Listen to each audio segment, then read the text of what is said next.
Have you communicated with a social media user who goes by the name ThATuMBRELLAgUY? I've had several phone calls with the person who goes by the name ThATuMBRELLAgUY. I don't actually know his real name.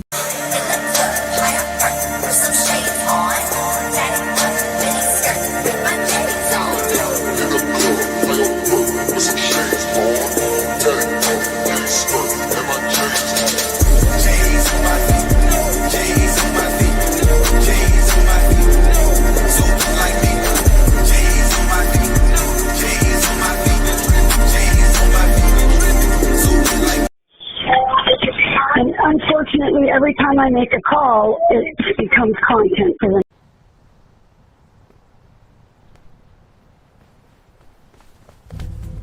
Welcome to the show. You look incredible, like a dessert that owns a yacht. That's exactly the vibe I was going for. You know, sweet but slightly out of your tax bracket. Mission accomplished. How does one even shop for a suit when your head... Gold on my neck, gold on my hand, purple with the stripes, that's the walk of a man. Sidewalk shining, city lights humming, every step I take, they know a boss is.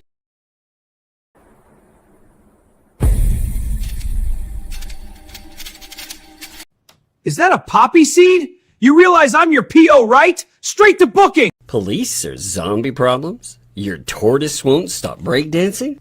Try blue tape. The miracle of our age. Yay! Hey, we love that umbrella guy. All right. Thank you. I'm calling from Los Angeles, and I'm having a little problem under the name ThATuMBRELLAgUY. I sent him my phone number at least 20 times in the chat and told him to call me. He ignored me. I'm a man. I filed the report. If you guys could take a look at it and give me a call back, I would love to hear what you guys can do to help us. We really need to kind of stop this guy at least until Monday. I told him to call me. You know what? I talk to your mayor.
Run it back, 56 bands on the clown in the shack. 100 more vanished all up in the cracks. Chat going crazy. TUG on attack, let's go. They said donate, we so desperate. Turn tears to a Tesla checklist. Turn prayers to a payment method. Little PayPal past a plastic necklace. Help the cause, same story, same script. Whole life on a thrifty wish list.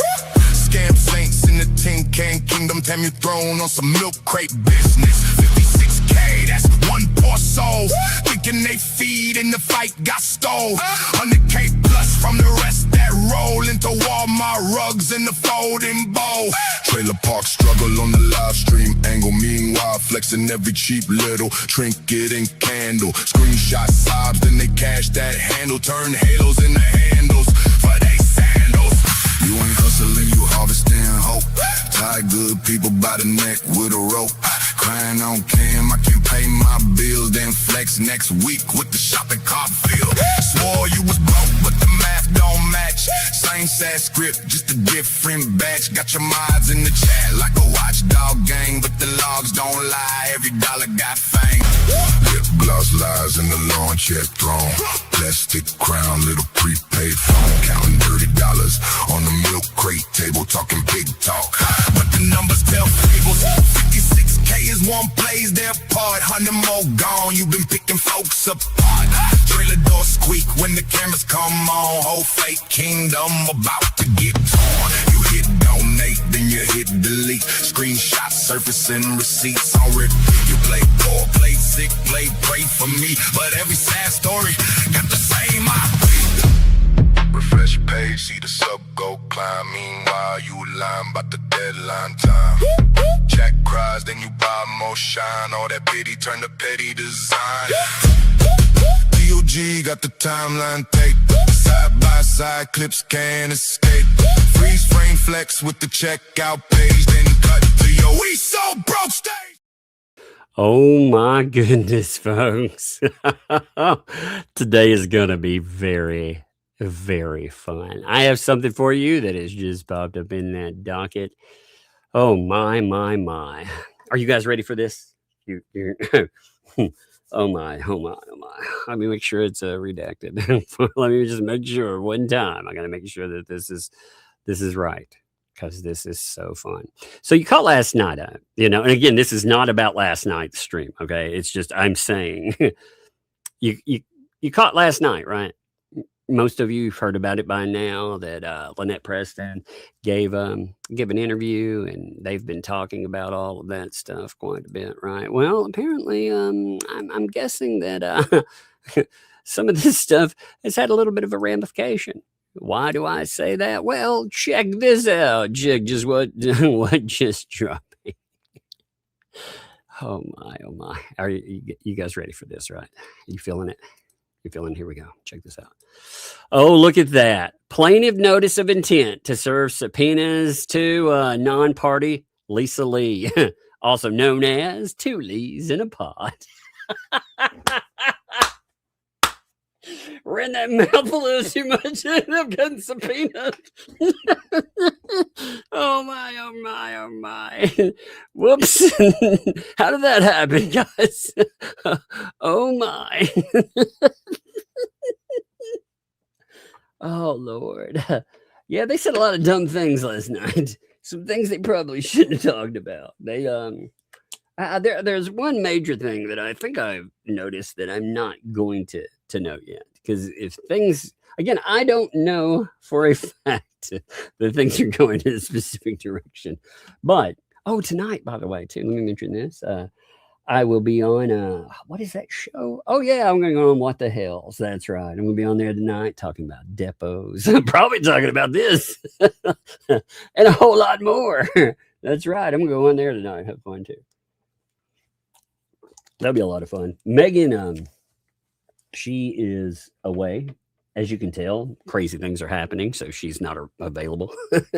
So, isn't that how it always goes? But yeah, I figured we'd go over this. We have this wonderful document that dropped, and on top of that, these are brand new. These just it. I mean, they just popped up in the EO docket. These are today, hot off the presses. Fun time stuff. We had this one, and we had the subpoena itself. It dropped. Check this out.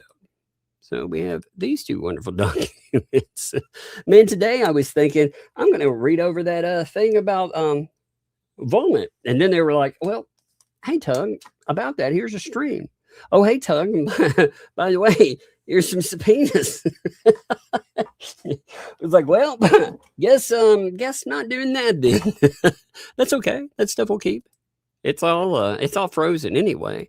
That live stream last night was just nuts. By the way, I do want to make fun of something very heavily. They talked about how they would be releasing Lynette Preston's truth. They would be releasing it, to everybody, including the people that back their channel and stuff. Well, what they do right after it, they stuck it behind a $500 paywall. Is that what you went for, Lynette? By the way, I thought you were going to talk about things when you hit 1,000 subscribers, but instead you slink off to the very people that you wanted in jail. We will be talking about what they said on that. So last night, along with this stuff too, just to note that Michelle Preston does actually authenticate that recording that I showcased with her, me, Tina talking. Oh, it is legit. Now, she tried to stick to the same thing. Her excuse for it is that it was her and Tina and a male in the background she didn't think was on the phone, which is funny because you can hear her responding to me. And points, you'll hear things like, hey, Michelle, did you hear what Tug said? So you can tell there that I'm in the call, but she authenticates it. Now, they tried playing a few games with it, which is fun. It's actually going to be a lot of fun to go over. So we've got that. They had the audacity last night too to try to deflect away from, that message from 2023 Shara showcased to us that was about, I told Tree Stranger this, that, and the other. Lynette Preston tried to spin that last night too. She tried to spin it, and I will show you what she has to say, but she tries to spin this as these are just my guidelines because I'm a survivor. So I'm just laying down the groundwork for John. The only problem with that is the bottom of it, the top of it and the bottom of it, but really the bottom of it. They didn't read the thing at all. And they didn't put the bottom of the screenshot on the screen, because if they would have scrolled down, you would have saw where she's saying this because she's saying that her kid told her something about John. And she wasn't going to go to CPS because they would take her child away. So we'll talk about that today too. We got plenty to talk about. It's wild. But yeah, Michelle doing an interview. Wow, that was really... probably not the smartest idea, but hey, I loved it. I thought it was a great idea, actually. When she says she's a survivor, is she repeating some song lyric? I don't understand what she's saying. Yeah, she likes to say that she and her kids, all of them are survivors. All of them. So I was like, okay. But she's accused everybody, including John, of some pretty heinous shit. So, yeah, let's see. We're going to go with, let me see. We will go with the main document first, which is the other one I showed you. It is 4 pages. And then we will read the subpoena. Fun times. Let's see what's there. Love all you people, too. Appreciate you getting in here. Sundays. I can't believe all this stuff is popping off on a Sunday, man. I can't believe it. I mean, this is wild. This is wild. So let's read over these. Here we have plaintiff's notice of intent to serve subpoena on non-party Lisa Lee, a.k.a. 2 Fleas in a Pod. 1 second.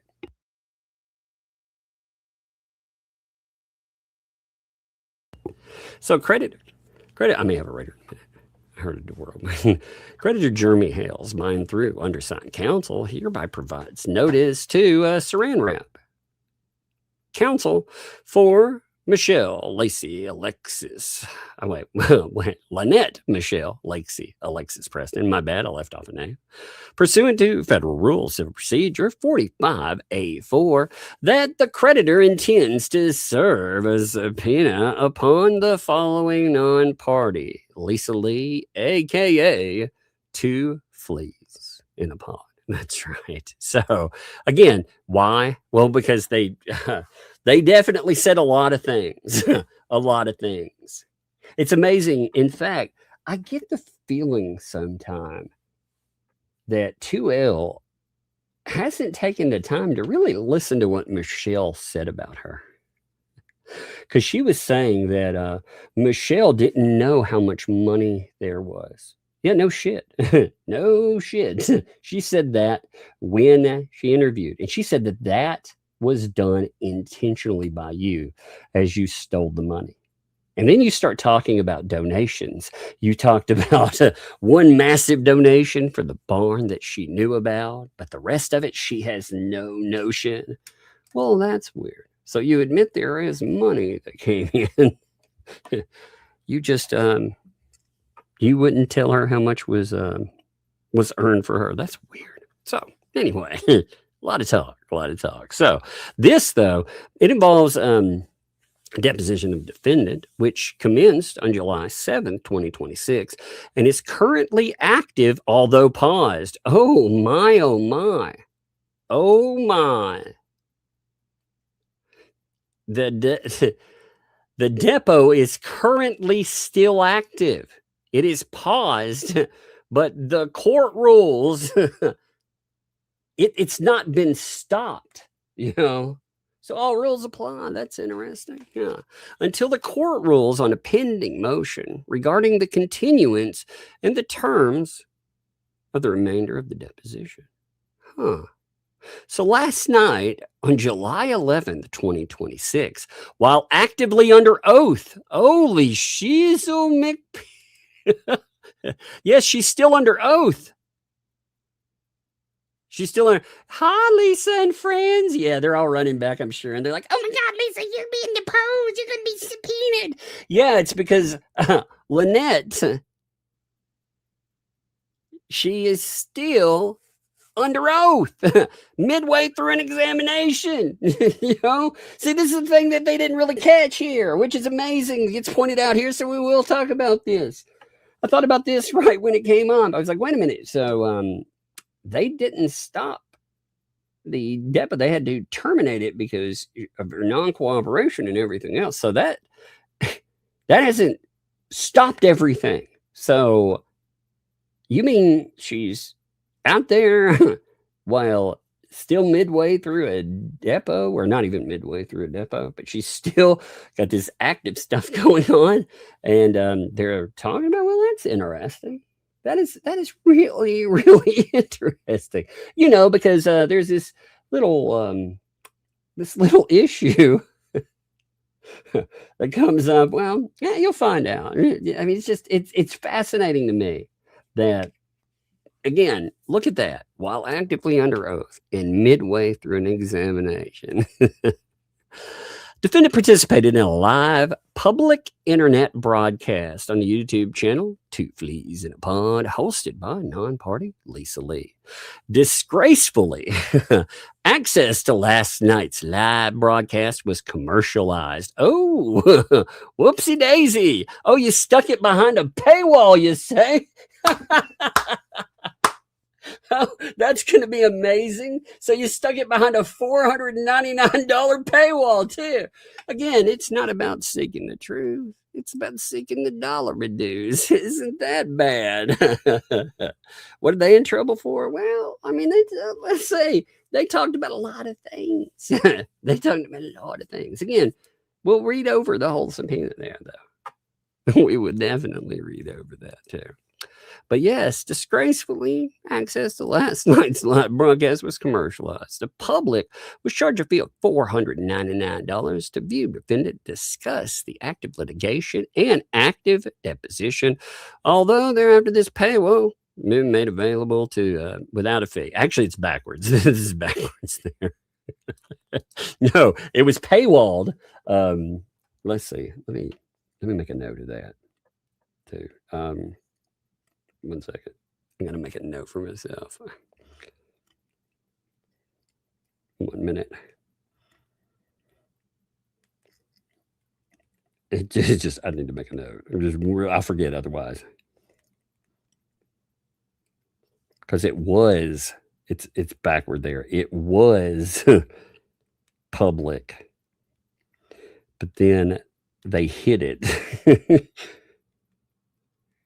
Which is, in my opinion, even worse, because what you have is it looks like they're trying to hide it after they went out and they talked to this limited audience with engagement, and then they were like, yeah, if anybody else wants to see it, but we're going to hide it behind something that's so expensive that, again, they can correct this, but I only know of one person that's ever paid the $4.99, and that was some poor lady that thought she was paying $4.99, not $499. So that's actually stated backwards there, but still, same point. In fact, I think it makes it even worse when it's when it'll be restated. Defendants extraordinary misconduct during and after that part of the depot that occurred on July 7th, 2026 has completely derailed the integrity of the discovery process. See, this is a real problem for Lynette right here. You know, a very, very real, very, very bad problem, because what this has done is, yeah, I mean, she's out here, she's talking about all of this going on top of it. You know, again, we were talking about some active stuff that's happening, and it really makes a joke of the whole discovery process, you know? Makes an absolute joke of it all. So again, I would agree with there. Because the video involves a party witness currently under oath, any attempt by Lisa Lee to delete, alter, or private the video will be treated as spoliation of evidence and may subject her to independent legal sanctions. It's already private. That's what I'm saying, brother. It is private now. So you hit it on the head. Here's the thing.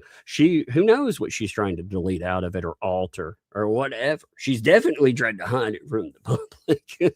So here's a real issue for, like I said, these people sometimes when they do things, I keep wondering, are they really on Lynette Preston's side? Because if somebody was on Lynette Preston's side, you would think, you know, screwing up everything in her life probably wouldn't. Sorry, I mean, I'm amused. I was really amused last night because I couldn't believe, like, it hits me in the middle of the stream that they're actually doing a live stream of Lynette Preston, and I couldn't believe it was real. I was like, no way. Like you guys are punking me or something, you know, this is not real. It is not happening, but it does happen.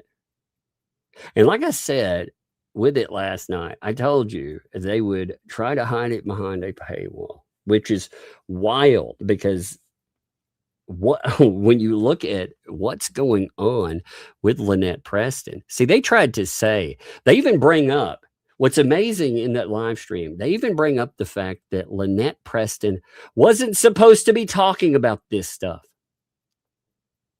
Yeah, they brought that up last night. They tried to spin that as a free speech issue. Oh, man, but she has free speech. What? Well, yeah, you do have free speech. But the problem is, again, she decided to make a mockery out of a depot. She decided to storm out of a depot that it had to be terminated at that time. But again, it didn't end everything. So again, the video is involving a party witness that is currently under oath. This is evidence. Now, luckily, many of us, including yours truly, actually managed to catch that live. So fun time. So if they do indeed try to change up things, well, we might actually know it happens. I mean, again, they dig a deeper and deeper hole. Now, the subpoena will command the production of documents, electronically stored information, and objects at the following location, which I redacted. That, again, that is the subpoena that is going to Randy Shockett's office. Now, of course, they really made the mistake last night because they were talking about ye old dollary dues. In fact, they were kind of even bragging about how none of us have any idea, nor does Michelle Preston have any idea about the amount of money or anything else that came in, you know? Because she said, quote, yeah, you know, I'm just going to ask you straight out since you're here. Have I ever told you any of the gifts that came in the total amount of anything other than that one big donation, by the way? Hear that word? Isn't that a magical word? Donation, not a gift, a donation. Huh.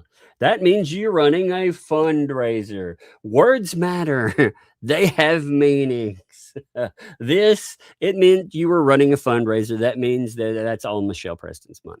It's not money that you just get to sit on and pretend that it's all yours. But she's like, have I ever told you about the amount anything other than that one big donation that came through to me for when the barn, and we were like, holy shit, have I ever told you the total amount of anything that's ever come in gifts? And Lynette's like, no. We do not still to this day know how much donations came in. We have no idea. This is the absolute truth. No shit. She told me that. Like, that is no shit. So then she was like, so if you're being deposed and you're going to be asked all these questions about that, I'm going to go to jail. How are you supposed to answer those questions? Boom.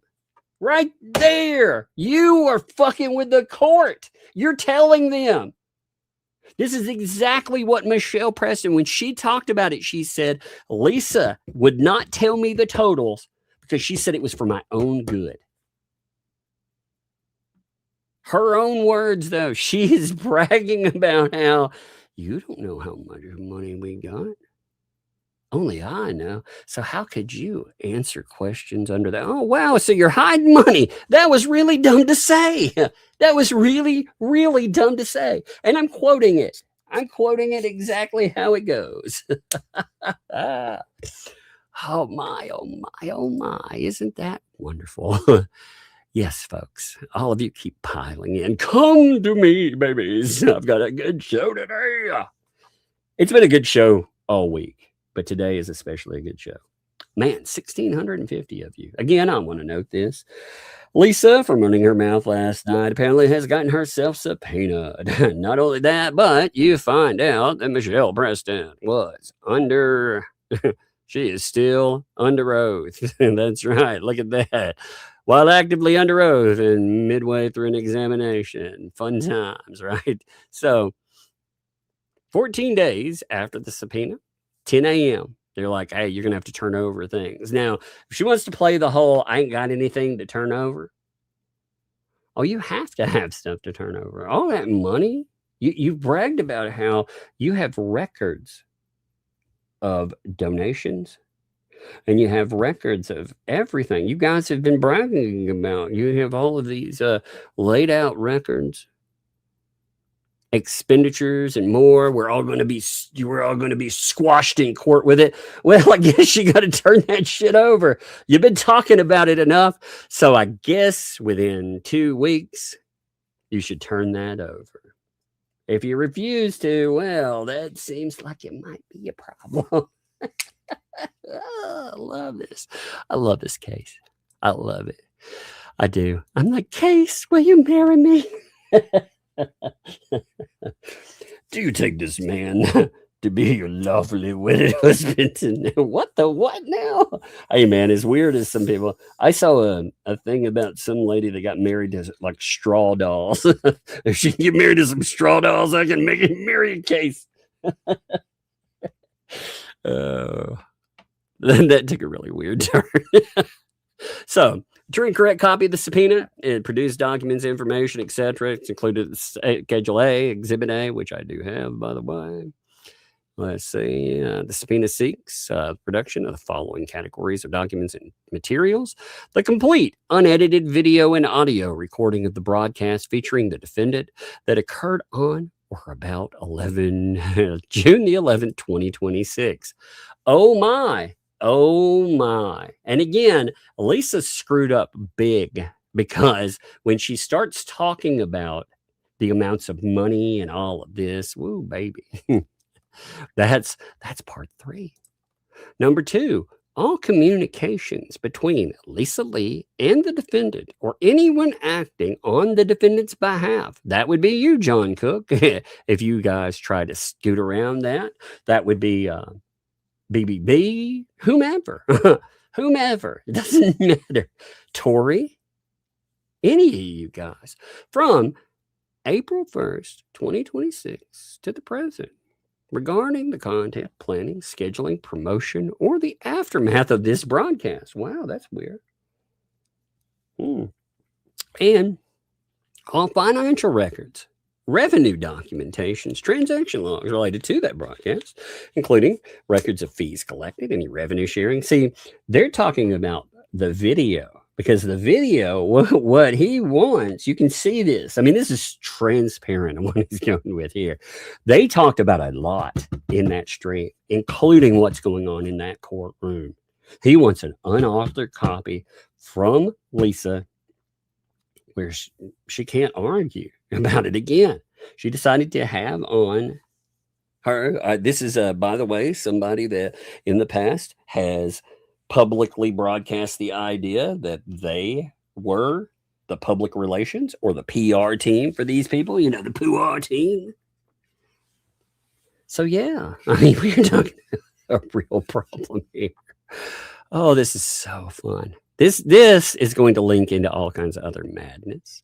So, the financial records, again, revenue documentation, transaction loans related to that broadcast, including the record of fees collected and any revenue sharing with defendant. So, did you pay the defendant at all? It's weird, you know, that's a really weird thing, too. If they talk about the monies all the time, the monies, but the weird issue that they keep running across again,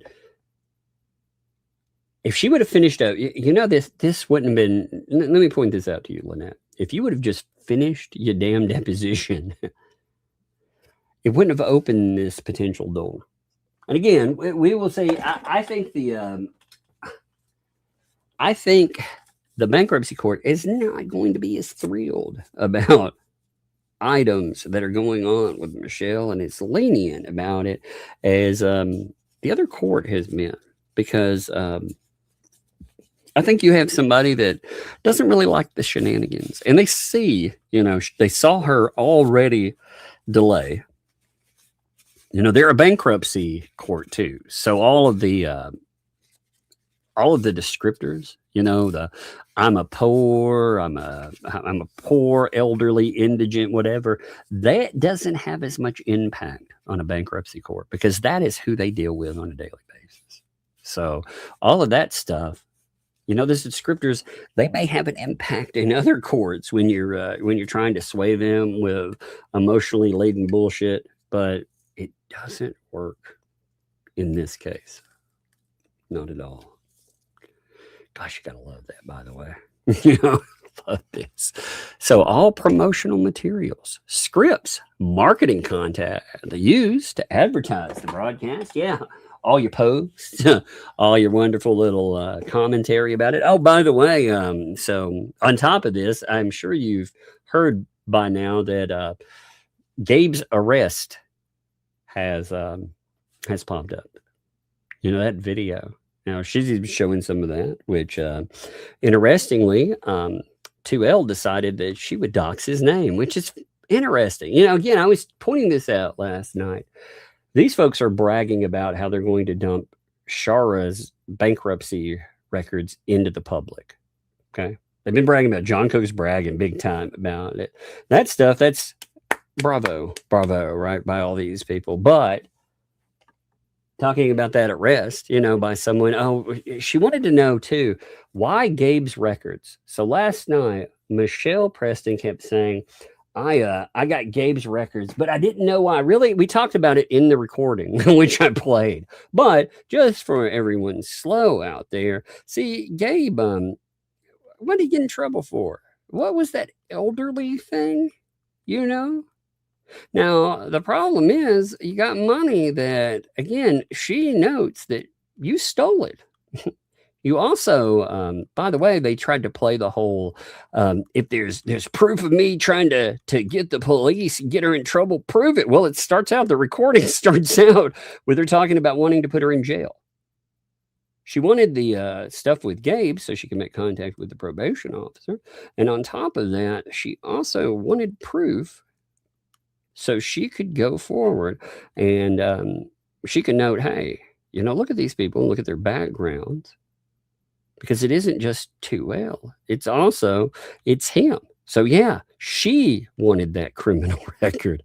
She wanted to give it to the police. But instead, she settled for, I guess she leveraged this stuff when she told the Otter Creek Tina that she was going to go to whatever authorities, and they ended up coming off some money because she was very adamant about it, which we will read in a minute too. So also, viewer and subscriber access logs preserved by the platform. Oh, that's cool too. If you didn't get those, by the way, we might have those. We might have all the comments. See, this is where things get fun, because if you've deleted the live chats, well, I believe that some people out there, I'm not going to say who, but I believe some people out there archive them. So we're not just talking about like screenshots with Allison, whom they were really butthurt about last night, apparently. We're not just talking about her stuff. We are also talking about every comment. So you can see people's reactions to what she and 2L are doing. So if they're like, oh, well, this has been, no.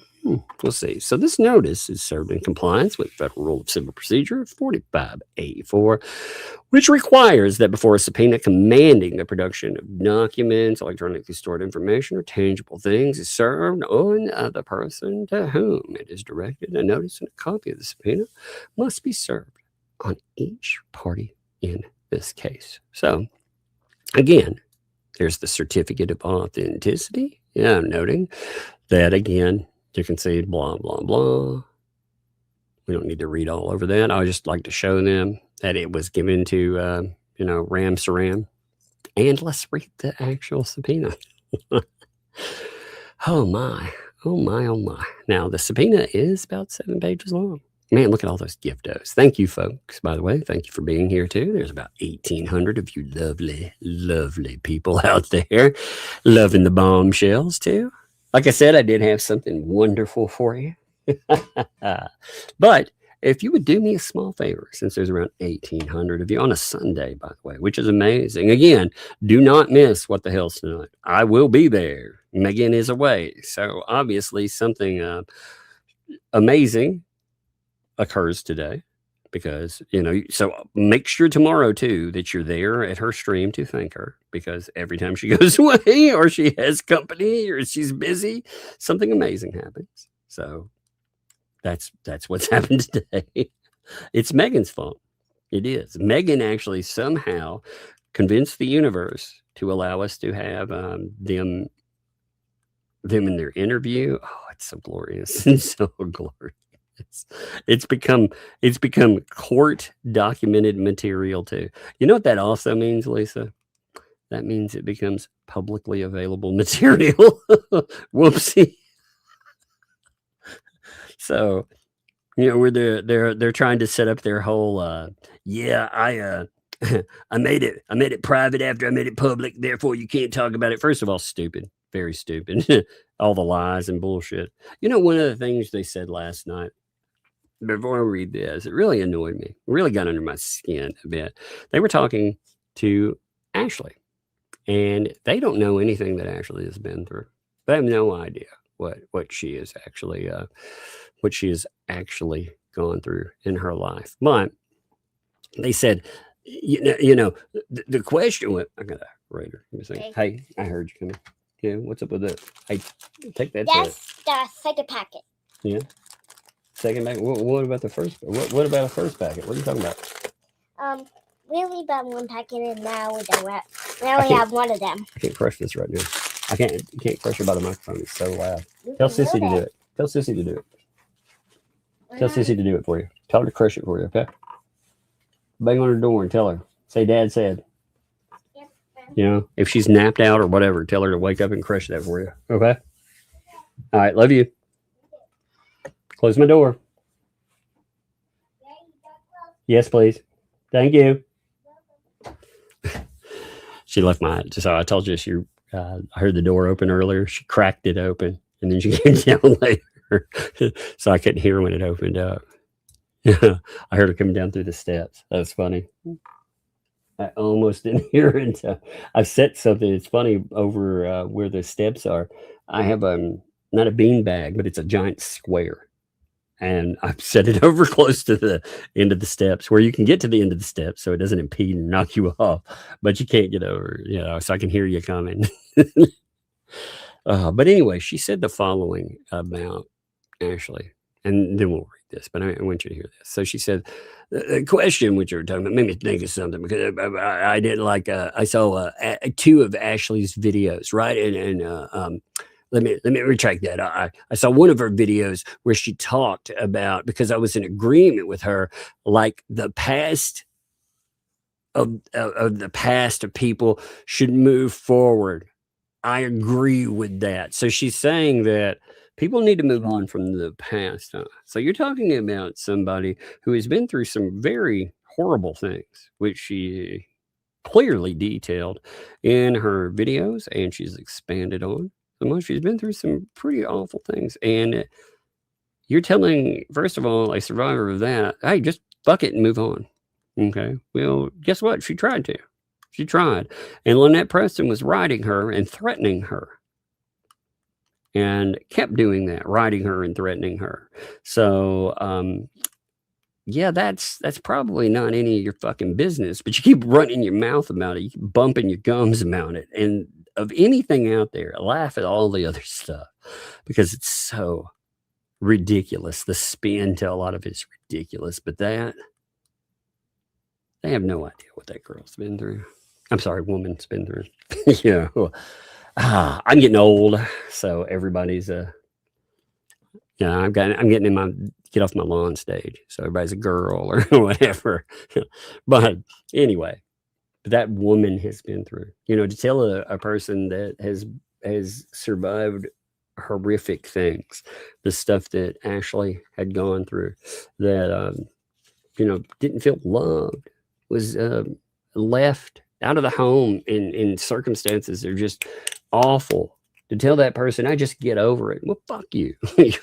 Who are you to say that?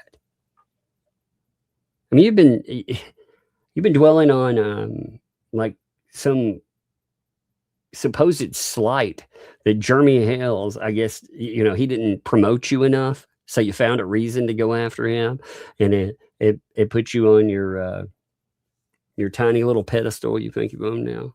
I mean, it's so ridiculous. But anyway, here's the subpoena. This is, again, out of the documentation. This is, again, exhibit or 31-1. So this is the subpoena that will be coming. So the subpoena to produce documents, information, or objects in a civil action. I'm going to go through a certain thing. Again, it has all its definitions and everything, but I like people, some people think they're smarter than the document. So, yes. Okay, well, remind me and I'll get some more, okay? All right, close the door. I'm getting noted for my shopping list too. So, yeah, I heard we need some square ramen. Square ramen is, in my house, the little one likes ramen. So, circle ramen is instant ramen. That's what it means. It's a little cup, so it's circle ramen. Square ramen are the little, the bagged ramen that come in the little squares. So it's circle and square ramen. That's the way the kids code it. So if you ever hear them talking about circle or square ramen, that's what I mean. So this is to Lisa Lee, aka Two Fleas in a Pond, the production command. You're commanded to produce at a time and at time, date, and plate set forth, which again, we know is 14 days from when this will hit. We actually have, we have that noted in the other one. You could see, let's see, it came up. So you'll have 14 days after service of the subpoena. So it'll be 2 weeks after when it comes up. So that will be our time, date, whatever, set forth below. The following documents: electronically stored information, objects to permit inspection, copying, testing, or sampling of the material as described, and attached Schedule A definitions and requests for production. Again, took that out. Place of production, that would be the office where it's going. The date, oh, here it is. Date and time anyway. And notes 14 days. So notice regarding Federal Rule of Civil Procedure 45. The following provisions of Federal Rule Civil Procedure 45 are attached here to and incorporated by reference 45C relating to the place of compliance, 45D. Again, they're just going through it here. We'll skip the compliance stuff. We don't need that. So let's jump down to here. So this is, again, this is defining who these people are. Give me 1 second. Let me make sure that is the court and everything to them. Let me make sure where they didn't hide an address in here. I didn't see anything.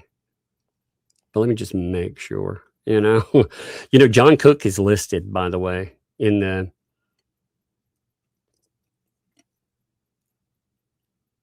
stuff too. So that's kind of interesting as well. Give me 1 second. I'm just making sure there is not an address hiding in this. I try to be careful of that. You know, I went ahead, but I had to redact fast because this came up really fast. Just let me make sure real quickly. Yeah, I got them all. Good deal. All right, I'll put it back on the screen. Sorry, I just like to make sure. You know how that goes. You go through somebody, they're like, oh my God, that publicly available item. You showed it even though it's available to everybody. Like, okay.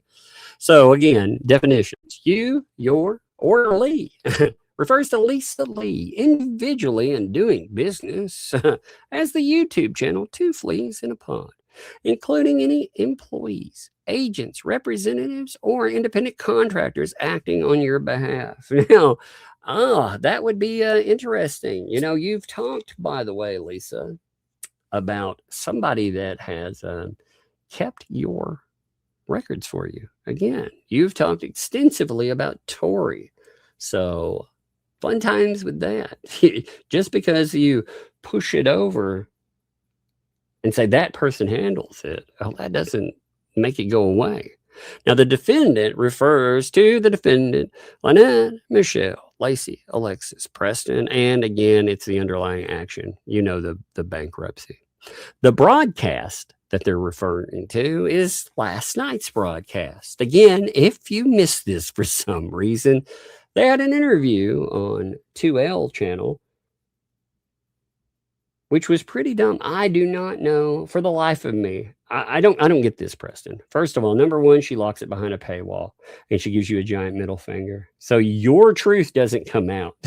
In fact, the majority of the people that saw last night, yeah, I know hundreds of them. They came over because I wanted you to watch it last night. Faux show. But their numbers, they were decent. But what did they do? They automatically put it behind a paywall instead of showing again that supposed truth to the world. They lock it behind a paywall because it's not about truth. It's about money. I'm telling you, they're gearing up. They're going to start trying to make some more money off of that. Watch Lynette. They're going to try again. And these fools, they're going to give them money. Oh, none of them have learned. None of them have learned anything. But the broadcast, it refers to the live or pre-recorded video audio transmission hosted by you on or about July 11th, 2026, featuring the defendant, which was made available to the public, both for FB and later again, backwards there. But the point, again, the point there is, I think that makes it even worse. Like I said, I think where she broadcast it and then she hid it behind a wall with a price tag that she herself has stated is not something that she has the expectation of anyone ever paying. It's just some giant gotcha because she's hoping that she can work it into her garbage lawsuit that she keeps talking about, while again talking about people many times, lying about things. She and Lynette Preston lied a lot about, this is about open litigation, by the way. And I'm glad to have it too, because I'm going to save that sucker in case they try to play any games in a courtroom. Oh boy, you fucked up last night. Using the words like donations. Again, you forgot the word gift. So, oopsie. That descriptor. So the communications on there means any and all transfers of information, whether oral, written or electronic, including but not limited to emails, text messages, direct messages on social media platforms, and encrypted messages. Now, we know that Lynette Preston does the majority of her communicating through Facebook. We also know that John Cook, they kept talking about sock puppet accounts, by the way. It was really kind of funny for them to talk about it. They kept trying to say that Tina had armies of sock puppet accounts and this and that, which is absolute garbage. The woman, there are many people out there that will have a main account and perhaps a secondary account where they can see things if they're blocked. Many people do that. I used to do that. Now I don't have to, because the way most platforms are set up, I can just go to a regular, like, anonymous filter, and I don't have to worry about that anymore. I can see, like Twitter now, for example, even if somebody blocks you, you can still see their crap, if you had a need for it. And, but with John, I wonder, because she uses so many sock accounts, that it would be very interesting to know what accounts he's been running under. We know that he uses a specific account a lot, but he also, again, admittedly runs sock puppet accounts. He's talked about it to Shara in the past. He was using sock puppet accounts to go after Jeremy Hales and try to do damage. But it's noting, it's not just on like social media. And again, the etc. covers it. Social media, even though it doesn't name Facebook, we absolutely know that is Lynette's main mode of communication. That is also her real mode of communication with 2L. Although we also know that with 2L, did you know, this is pretty weird. Did you know that that Lynette doesn't have her number, or didn't before? She talked about that with me. This is a person that has picked up quite a bit of money in their name, and the only way that she could get a hold of her was through Facebook Messenger. She had no way to actively communicate with her. Isn't that crazy? Oh, she was really, again, Lynette is an opportunist. The story she spins depends on the day, but it was really interesting to hear what she had to say about Lisa. Again, I've put that out there for all of you folks to see too, because they're backstabbing, nasty pieces of garbage. But anyway, so documents are objects to be produced. You are commanded to produce the following documents: electronically stored information and objects at the time and place specified above.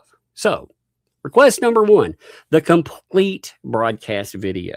Now, again, these people, they love to try to edit, redact out bullshit. The problem with that is that enough people picked up that it would be really stupid if they've already redacted things out of it. Well, yeah, we know the length of it. People already picked that up. Like I said, they saw it live. They record it when it comes up, because I save all this stuff because these people keep talking about lawsuit. I'm like, all right. I want to save all your admittance for all of this stuff. When Lynette Preston, oh my God, it'll be amazing if you try to sue people. But they're like, hey, we want a true, correct, unedited, unaltered digital copy of the entire video and audio recording of the broadcast that featured, again, the defendant being LMNOP. So that last night, again, they're being very clear. We want the whole damn thing. I think they've made it very clear there. Yeah, I can't wait for the argument about I ain't gonna do nothing. I don't have to do shit. I can't wait. God, I love this case. These people are so crazy. What do you think the answer will be to this? How do you think they're going to try to respond to it? I wonder too. Saran wrap. I think they'll they'll try some of their prior tactics, but I don't think this court will be as inclined to let shit slide as the last court did.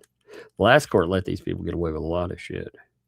But the way that these people are carrying on, comporting again, they also, I feel like this is something to answer to. They keep saying things like, well, Jeremy Hales. Well, Jeremy Hales is a creditor. He is not, he is also not currently in a deposition. He is not currently under oath. He is not currently halfway through the damn thing. So that's a big deal. That is a big deal. So when they're like, he can talk about something, yes. Again, it doesn't take a lot of brain cells to rub that together and to figure out what the difference is. My God. I listened to them. They were like, free speech. It was like, you realize that the courts are not, it's funny too. They really loved that free speech. Unless, remember when the protective order that Lynette tried to get, remember it tried to cut off all of Jeremy Hale's rights for speech, and they were all applauding that. I remember that very well. Weird how they love that free speech now, though. Man, there's almost 2,000 of you sexy, fine people today. Appreciate you. We got a lot to talk about. So, again, they want the complete broadcast video. The complete broadcast video. Give me a second. I'm going to check something. Let me look at something. I want to make sure of a specific thing, right? With that. So the complete video is what, 4 hours long? Although Lynette was only in, it's like 4 hours and, is that correct? 4 hours and a minute. Something right in there. So it's it's over 4 hours long. But again, with that, they should assume that people have already picked it up. So all communication between you and the defendant or anyone acting on the defendant's behalf, including without limitation, John Cook. Oh, baby. Oh, baby. I told you, John Cook has been doing a lot of their nasty business. She always, it's funny. She had somebody communicate with her and they posted it where, John Cook was saying some pretty nasty BS. And her answer to this was, I can't control John. I can't control it at all. She also said that to family and more. It's basically, John will defend. Well, you've said a lot of bad things about Johnny Boy too, which we will cover tonight as well, or today, whatever this is. So John Cook, though, isn't that interesting? Including without limitation, John Cook. From April 1st, 2026 to the present, regarding the content of the broadcast, everything discussed by the defendant and you during the broadcast, including without limitation, planning, scheduling, promotion, or the aftermath of the broadcast. Now, what's funny about this is John Cook definitely was in the chat last night. He was definitely there. He was definitely, he had a lot to say. Luckily, there are a few people. There's a couple of people I'm not going to note, but you know who I'm talking about. Much love to you. There are also people like Allison, for example, that go in and capture all of the discussions, which are a lot of fun to see, after the fact. I really love that. By the way, give Allison some love. Allison deserves it. So, I just want her to know we do appreciate the heck out of what you do. It is a lot of work, a lot of time that you put in collecting that. They were going after her last night too. They were saying, oh, she's subscribed to the channel. They were doing everything they could to try to upset her or anything. And it's funny because you can just tell she's just sitting there laughing at me like, ha, ha, ha, you guys suck. But I love that it put John there. I think that's funny. Number 3, financial records and revenue. So all documents, receipts, transaction logs, and platform statements showing total revenue generated by the broadcast. I could actually, I cannot tell you how much money was raised off platform. These people, it's funny. I found out how they had been trying to figure up what people made, and it's hilarious because they're looking at the wrong platforms to do all of that these days, you know. But there are places that you can find that stuff out. Sorry for them, you know. Yeah, it's pretty hard to hide. But it is asking, I mean, it's basically like, hey, you know, you're taking this stuff and you're monetizing the fact that it's somebody while being deposed. You know, I cannot believe, did you talk to your legal counsel about this, Lynette? Did you talk to Ramsram? I am curious if you talked to him about the interview before doing it. Because if you didn't, wow. If you did, and he said it was okay, wow. But if you didn't, I mean, I wouldn't be surprised by either answer. I don't know. You know, God, I don't know, man. I wonder about that guy sometimes. I do. Not taking a shot at him, you know. I think some of his stuff he's done has been stupid, but I think he got into something he probably doesn't like. Just that's my opinion, you know. I think he's underpaid no matter what he's getting paid nowadays. But the receipts, transaction logs, platform statements showing total revenue generated by the broadcast, the total number of individuals who paid the fee to view the broadcast. So they're talking about how many people can actually see that. This will be interesting because I would love to see that supposed $500 number. How many people actually do pay that? Because that's what they'd have to be turning over. And if it's one, the reason I want to know that is because if it is one, then we know how that person got involved. That person, again, made a mistake. They thought they were paying $5 and instead they end up paying $500. So I am curious, boy, if they didn't fix that, man, you would hope for that person's sake. I don't care. I don't care who they are or whatever, man, that's wrong.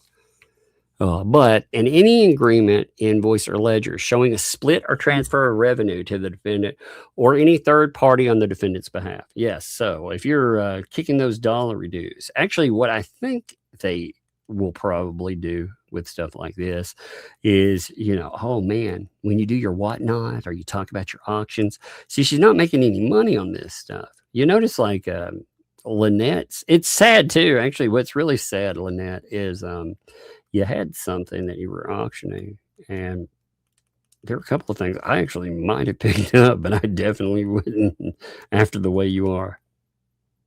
And you're desperate for money. You have committed one of the worst sins of going out and turning on the very people who could actually afford to pay for things. It's really funny. And it's been left high and dry, which is, I don't know, that's kind of entertaining too. But very dumb. It's one of those big sins you don't commit. So number 4, promotional materials. All scripts. I would be shocked if they have any kind of script. I would be stunned. Have you ever listened to their awful program? I'd be absolutely stunned if there's anything written out beforehand. You know, I mean, again, there could be some planning on what they said that they would or wouldn't note that night, however, or there could have been discussion. I don't know. I have no idea. But it'll be interesting to see what's stated with that, right? So, any scripts, promotional material, text descriptions. So the text, this is an interesting part of it. You know, the description that is laid out about the videos like that, that's something in the past that they have done some pretty nasty business with. So I think that could potentially be interesting. I haven't looked at what the description was or wasn't yesterday. In fact, like I said, I did very well. I rarely will listen to their shows. I will pick up a copy of it for any Courtney, and I will make sure I have a transcript because they are so good at really countering themselves, giving themselves away when they do stupid things, like putting things behind a paywall, for example, as a gotcha, and then trying to say that they have channel damages. No, that's actually you manufacturing damages. If you put everything behind a paywall, you ruin your own channel. That is the manufacturing of an issue. But anyway, so the metadata, marketing materials created or utilized by you to advertise the broadcast to the public. I am curious if there were any posts that advertised beforehand, community posts or anything. I saw some of the gotcha posts, but I don't know. Maybe they were. I need to go back and look at them. I get sent posts. Like I got sent the one today, for example, where, with Shizzy put up some of that arrest video, and she decided she wanted to dox his name yet again. She seems very okay with doing that because that's who they are. When they drop the mask, that's exactly who they are. So, viewer subscriber access logs. To the extent preserved by your platform, all logs showing the usernames or identities of subscribers or individuals who purchased access to the broadcast. So, yeah, anybody who's actually paying for that. I'm very curious how many people would come off $500. But as far as the people who caught it, I believe there is a chat log. Give me 1 second. Let me check something. Let me look. I think there's a chat log that was kept that picked up everything.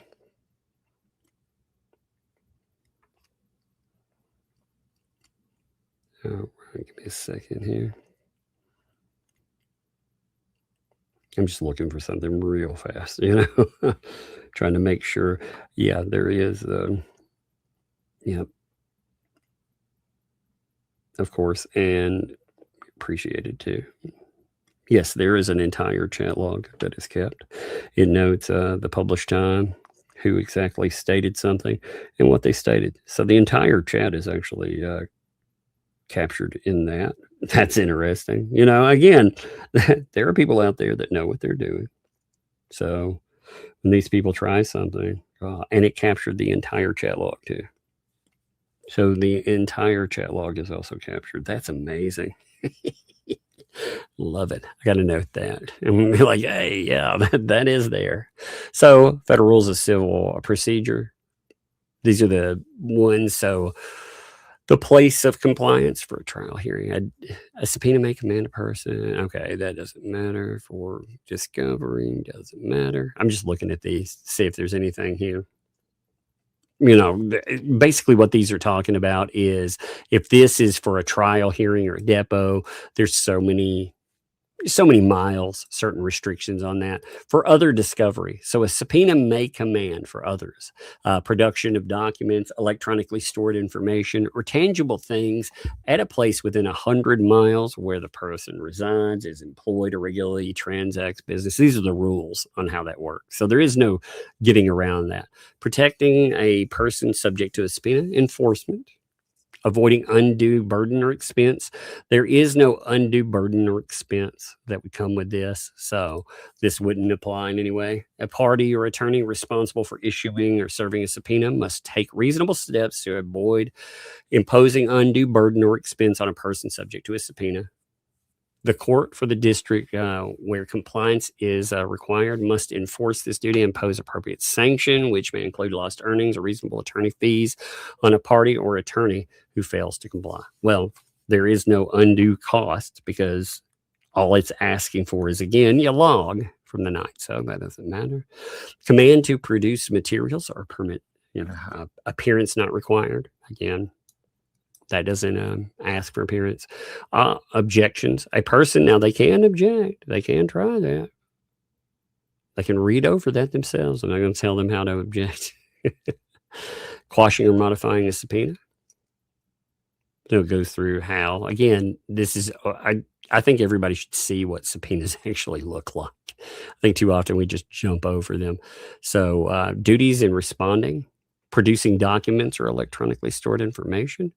These procedures apply to producing documents or electronically stored information. Documents. A person responding to a subpoena to produce documents must produce them as they are kept in the ordinary course of business, or must organize and label them to correspond to the categories in the demand.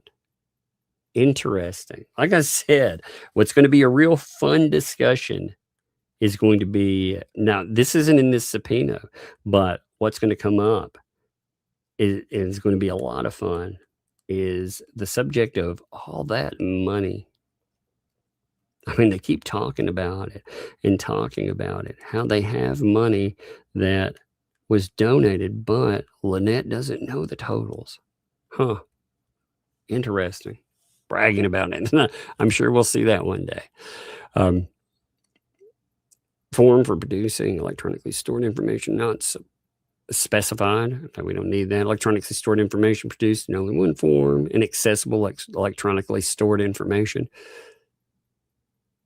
Again, all of this, there's nothing in there. Claiming privilege, there is no privilege for this. Contempt. The court for the district where compliance is required, and also after a motion is transferred, the issuing court may hold in contempt a person who, having been served, fails without adequate excuse to obey the subpoena or an order related to it. Yeah, so if you're told, turn this over, it's pretty basic. I mean, she shouldn't have a problem doing this. Like, again, it's, hey, turn over the entire live stream and produce. They communicated about it because they did it. That's the thing. And Lynette, so you get a good feel for how Lynette's communications go, because again, we got a few of like Tina with a very good source to talk about how some of that stuff works, because you can see, her communications. Also, I want to bring this up again because I'm going to talk about a couple of things out of their stream that caused them, I think, some little headaches there. I want to talk about a couple of things with that. So check this out again. You have seen these, but I want these for reference. Okay, you definitely need this for reference. So the screenshots again. I'm going to tell you exactly what was stated about the recording. That recording, why does it matter? Because it will be used in court. Absolutely. And Lynette last night, she verified that it is real. She's just trying to play this game where she says, oh, it's just me and Tina and some guy in the background. Again, the funny thing is that will not work for court, because you have all of these communications. You saw she wanted, again, this is not the day we end up talking. She tried to get a hold of me for a few weeks, but the problem was that Lynette was trying to sneak behind John, because she said that John would go crazy if he knew that she was talking to anybody out there, because he defends Lisa. And it's really funny considering, the stuff that she said about Lisa and everything versus now that Lisa, she thinks she's useful. At the time, she had a lot to say that was not flattering at all. But you can see she's texting and she's saying, hey, straight up, I want to talk to Tug, that umbrella guy. I want to talk to him without a camera. She doesn't want to be on a live stream, is what she's noting, which totally was fine, by the way. I was totally good with that. In fact, like I said, the only reason this subject ever came up publicly is because she kept threatening me. And she was behind the scenes asking for stuff, which she said a lot about last night. So, we'll read over. But you see that. And Tina told her, oh, you mean offline? He wouldn't put you on camera, just voice, I would think. Okay. So you see the discussion there. She wants, and she's trying to reach out to me, but she couldn't get a hold of me at the time because, well, when she called, I can't remember that first day. I can't remember what exactly happened that day, but I wasn't available. You know, they wanted it. I was able to call back within 30 minutes, but that was too long. So I actually found out, give me a minute, the day it's coming up. Again, I'm mentioning this because I'm going to read you something. I'm going to read you some wonderful notes.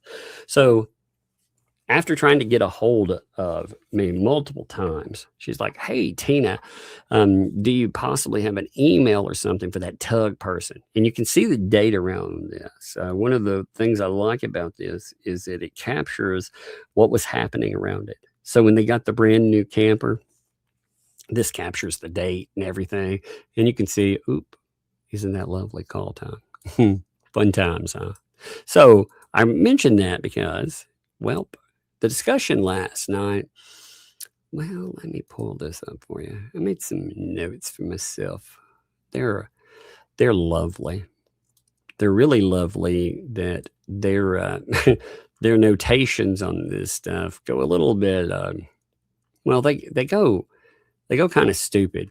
So here, let's look at this. I was making, like I said, making some notes for me, so I wouldn't forget everything. I'll pull them up here. Let's see. So, you know, I'm making notes. You can tell. I'm not sure which part I'm disturbed by most, but the spinning of the message to Shara as quote unquote guidelines must be up there, which I'll note in a minute. Now, there are a few parts I wanted to catch. The first is the court evidence. I remember this comes up around 49 minutes, I believe. I think that's, or maybe it's an hour and 49 minutes, actually.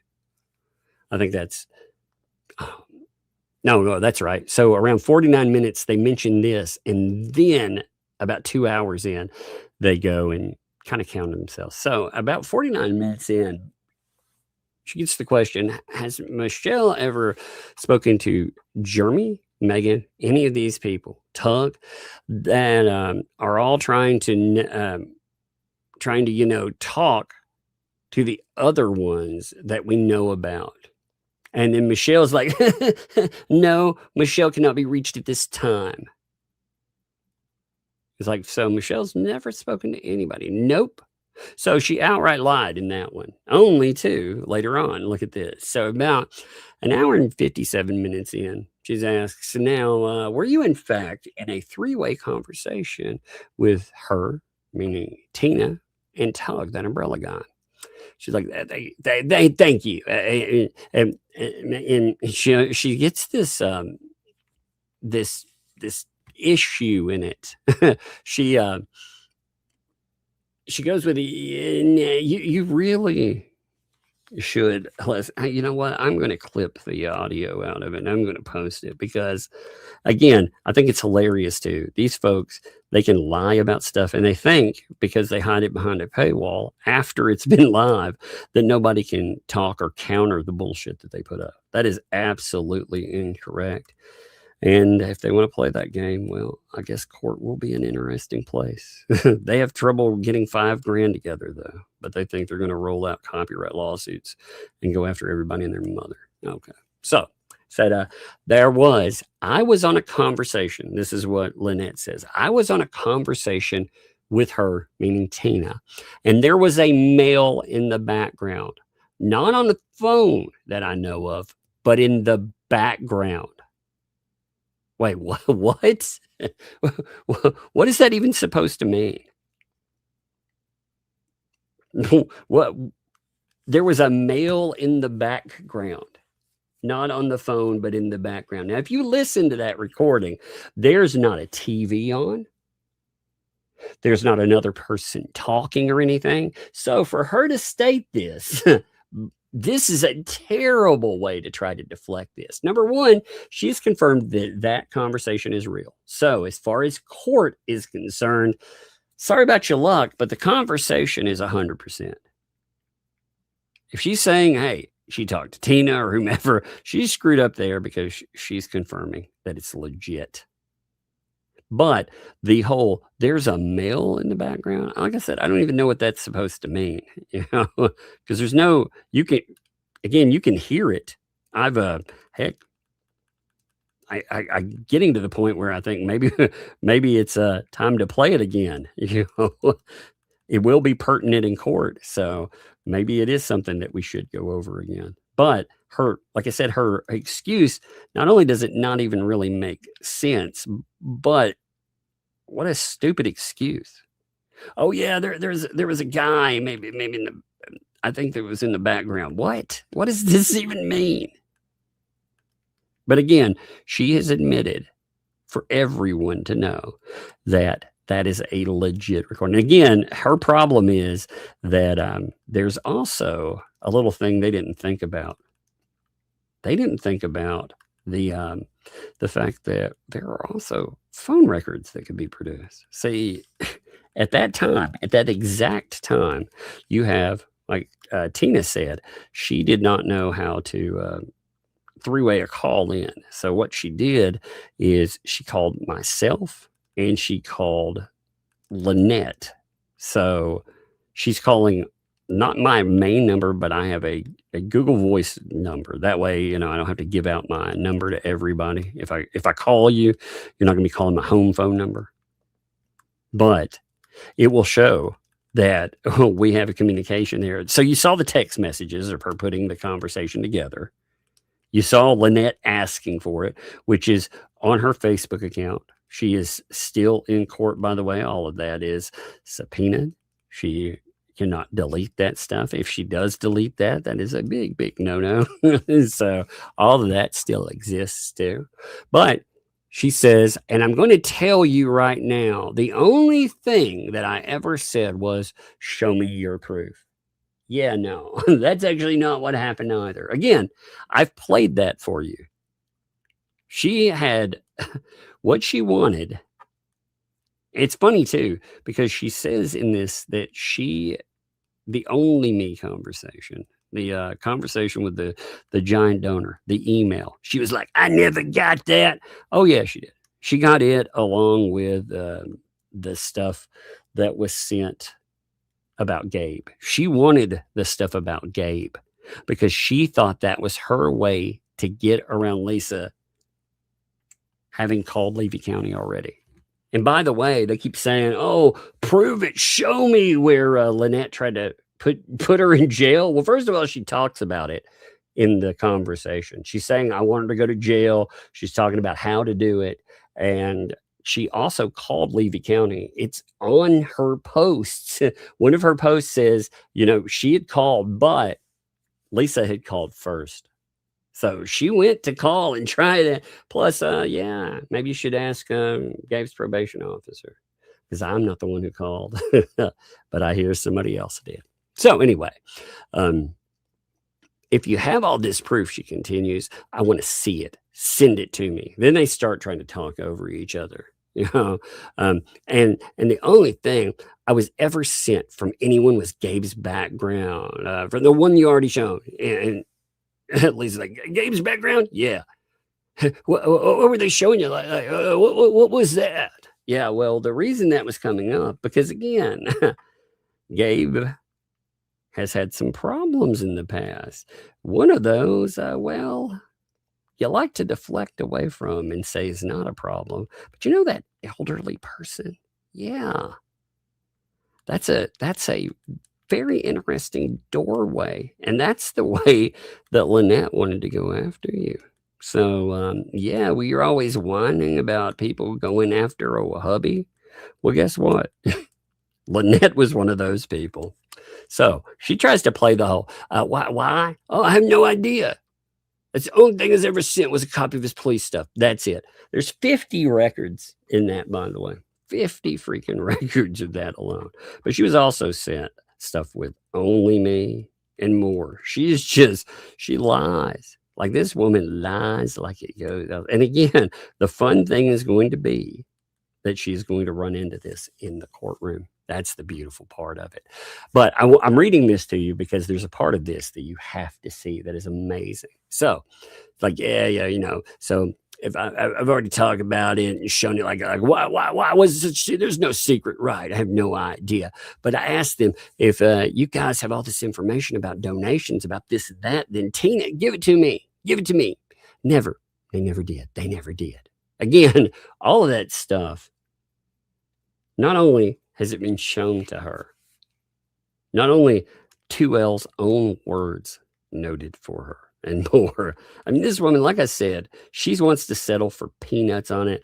That's fine. But your problem is that they're going to admit to something in this that is a real problem for them. So they go on with that. Did you ever ask Tug or Tina to help you have me arrested? And then they can't. They're like, I can't hear you. It's a terrible time for you to go. No. But the answer is no. Okay, because Tug keeps repeating that over and over again. Again, I have, I'm not just repeating that. She talks about wanting you in jail. Holy shit. It is very clear. Lynette Preston says it out of her own damn mouth. But again, these people, they circle the wagon and they circle the wagon. You know what else I have, by the way, that I'm so proud of? That I was sent. I was sent that amazing song, Lisa Lee, Our Protector. The whole song. I was sent it. Oh my God, I love it. I love that song. I think it's hilarious. It's great. I'm glad I was sent the song over because I had requested it. And, I laugh at the material. But man, it's catchy. I remember it. So when I go over it, it's not really a shot at the people who made it. I was very entertained by it. It has become one of my favorite songs out there. So I was sent that a little while back. I'd forgotten about it. So I'm definitely going to have to play that one day too. Everybody will be wonderfully. I'm going to pull this up for you. I just want you to hear the very beginning of something, okay? We don't even need to go very far with this, but I want you to hear something real quick, and then we'll continue what we're doing. All right, listen to this. Listen to what she has to say. Come on, baby, load. I was trying to give it some subtitles on this thing, but stuff personal with me, and I am 100% committed. If you want to get your money back, I'm 100% down with the cause. Well, even if we never get it back because it's gone or whatever, I want something to happen to her, because not only did she keep the donations, but she is lying through her teeth. And I'm not going to put up with it anymore. I'm just not. I've proven 100% why the permit ended, when it ended, and she knows that. She absolutely knows it, and it's just making me angry. Well, we have, so David, I'll just call him David the donor. He did reach out to me. In fact, I had an email from him, which... so you see now, the reason I'm showing you this here, you hear me, I'm talking about the David the donor letter and everything else. I have that. Tina doesn't have that. I have that because he reached out to me. So when she's talking about wanting these things and coming off with all of this, she's quoting me.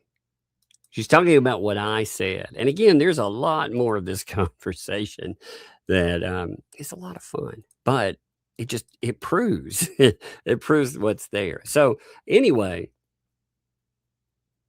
they start talking about donations.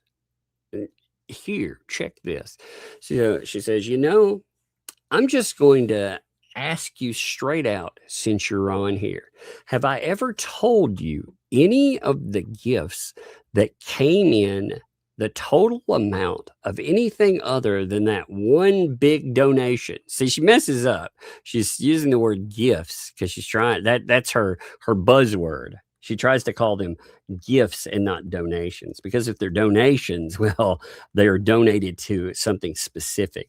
So again, she's trying to play which I think it's funny because Lynette is allowing her to play her. But regardless, she's trying to play Lynette in that. She's trying to say, this is money that was given to me. It's a gift to me.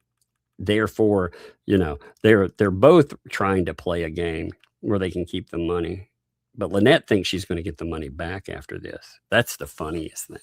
But says, have I ever told you, other than that one big donation that came through to me for the barn when we were like, holy shit, have I ever told you the amount of anything that's ever come in for gifts? So now she actually clarifies this. I'm going to play you something else in just a second, but she says, no, you've never told us how much came in. Correct. That's correct. Even if we do not still to this day, we do not know how much donations came in. We have no idea. That's the truth. That is the absolute truth. So if you're going to be, you are being deposed rather, and going to be asked all of these questions about that, and I'm going to be going to jail for it, how are you supposed to answer those questions? I can't because I have no idea. So they're playing a game with that. Look at this. You see what they're outright mocking the notion that I got the money, you don't know. Well, that's Lynette's money. You're admitting to it. It was money given for Lynette. That's what you're talking about. Now, we already knew Lynette didn't know about how much money had been brought in because she discussed that. She said that. And she actually talks about how Lisa kept her money. I mean, she makes it very clear. Let's see. Give me 1 second. We have let's see. Is that it? I'm jumping forward. I'm telling you, it's amazing. The 56K. Okay, this is what she talks about with the money. So again, she's going to run into these questions. This is going to be in depot when she does it. Look. Seeing when John and I asked Lisa over and over, can you please tell us how much money was donated? I'm getting emotional. I don't normally do that. It's okay, Michelle. Let it out, honey. Let it out. He's not going to judge you. He's not. Look. Here's yet another point to there are multiple people in the conversation. Let it out. He's not going to judge you. Wait a minute. Are you talking about the TV? The TV's not going to judge her? I thought there weren't any other people around this conversation. Again, it's a terrible lie. But these people you're expected. I know some of you antis listen to. You are expected to just gobble up the lie and believe anything, man. Believe it. You don't have to like Jeremy Hales to know that this is bullshit. You hear the woman communicating here. And the thing is, if you want to pretend that Michelle Preston didn't try to put her in jail, didn't go, and I mean, wasn't telling everybody and their mother that she robbed them. Again, there's a problem. Either she is telling the truth and Lisa is a monster and did all of these terrible things, or she's a lying piece of shit and you're backing a lie. One of these people is a lying piece of shit. And no matter how you go with it, that's a problem. But listen to this. Told us that it was none of our business. The amount of money was none of their business, according to her. That it was better that we don't know. It's better that we don't know. Now, why would that be? Why would it be better that they don't know? Well, because fast forward to bankruptcy here, where they're trying to hide money and it suddenly becomes relevant. Isn't that interesting? Now, suddenly she's like, oh, yeah. It's a good thing that we don't know how much money was given. Why would they think that? Well, they think that because, again, they're trying to hide something. I mean, this is so flagrant. It is so damn flagrant. Listen to a little bit of this. So that, I don't know why she didn't want us to know, but she said it was better that we do not know. And we asked her over and over. When Christmas hit and she started doing the Christmas for Harley, we talked to her about, we really need to get this done. The next project is framing. If we don't get the framing done, the permit's going to expire and we're going to have to start over. And she said, well, let's get through Christmas. We got through Christmas. Then she said, well, New Year's is here. Let's get through New Year's. She said, I've got somebody to do it. I'll have him get a hold of you. We waited and waited, and I have several devices here that I've taken screenshots on, but my baby likes to rip the cords out of stuff. So she also is admitting, too, that there is evidence, according to 2L, of all these conversations that they had. There's evidence she kept their conversations where she kept delaying her and delaying her. She would not tell her about how much money there was. Again, I don't know how the people that back these folks rationalize this stuff, because, do you really buy into the lie that this conversation is not real? You bought into that at first. Now you have confirmation that it's real. You know why they're confirming that it's real, by the way? Because there's no way around it. It's going into a courtroom. You cannot deny that it's real. It is going in. So now they're trying to play another game to, they're walking it back again. And you better believe all these assholes are involved in this lie. It's not just like Michelle lying, to her and misleading her about it. Oh no, they absolutely know it happened. But the problem is, like, the money dried up. None of them are making anything anymore. It's a problem. That's why they keep talking about suing freaking Megan and all this other bullshit, because the money dried up. And Michelle ain't making any money either. Like, all the money dried up for Michelle too. She's tried the donation thing. She's tried all this other stuff. And the thing is, it didn't work out. What she found that she could do, though, is when all of this popped off, she found out that she apparently, again, this is what she told Tina. She said that the other Tina, Otter Creek Tina and Brian Tina, had, Lynette Preston was talking to her, and she told her that she was going to go to the authorities. There was something that she was going to do. And instead of doing or helping her do that, the Tina and Brian, Otter Creek Tina, runs to 2L, narcs her out for this, which is amazing to me, because then apparently 2L, according to Preston, 2L decides that she's going to help pay for the lawyer that they have with Ohio.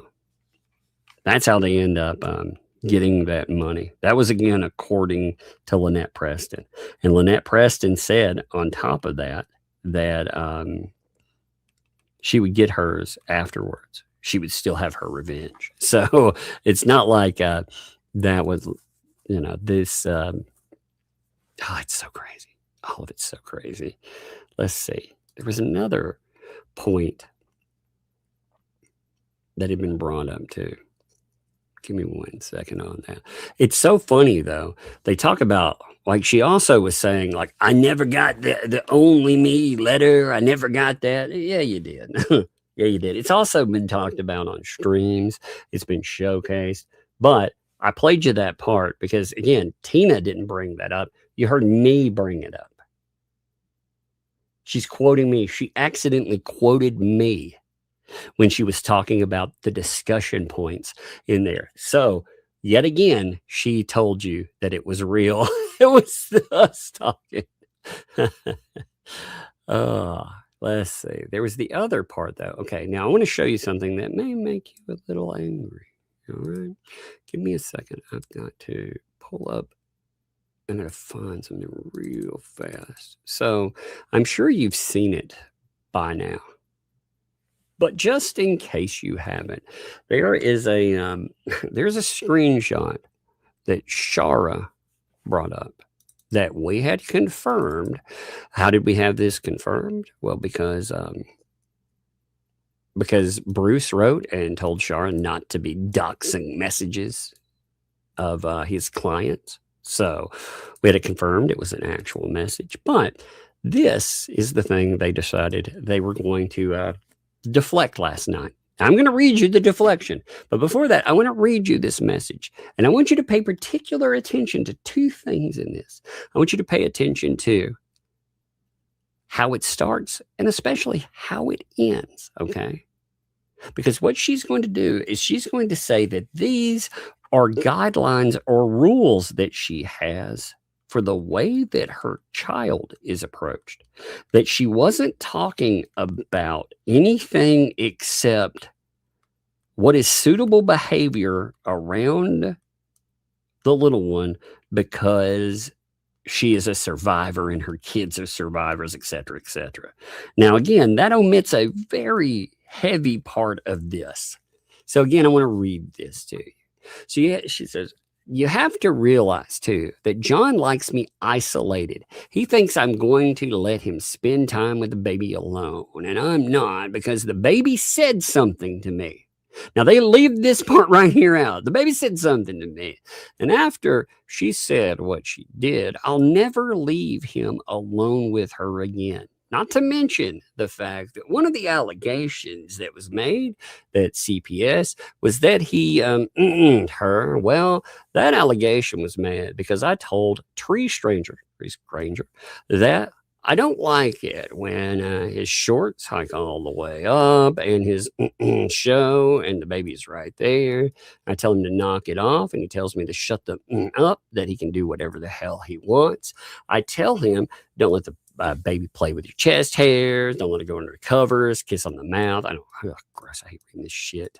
He tells me to shut up. I'm not one of his offending husbands. But this is the important key here. But I'm telling you, why would my daughter say what she said?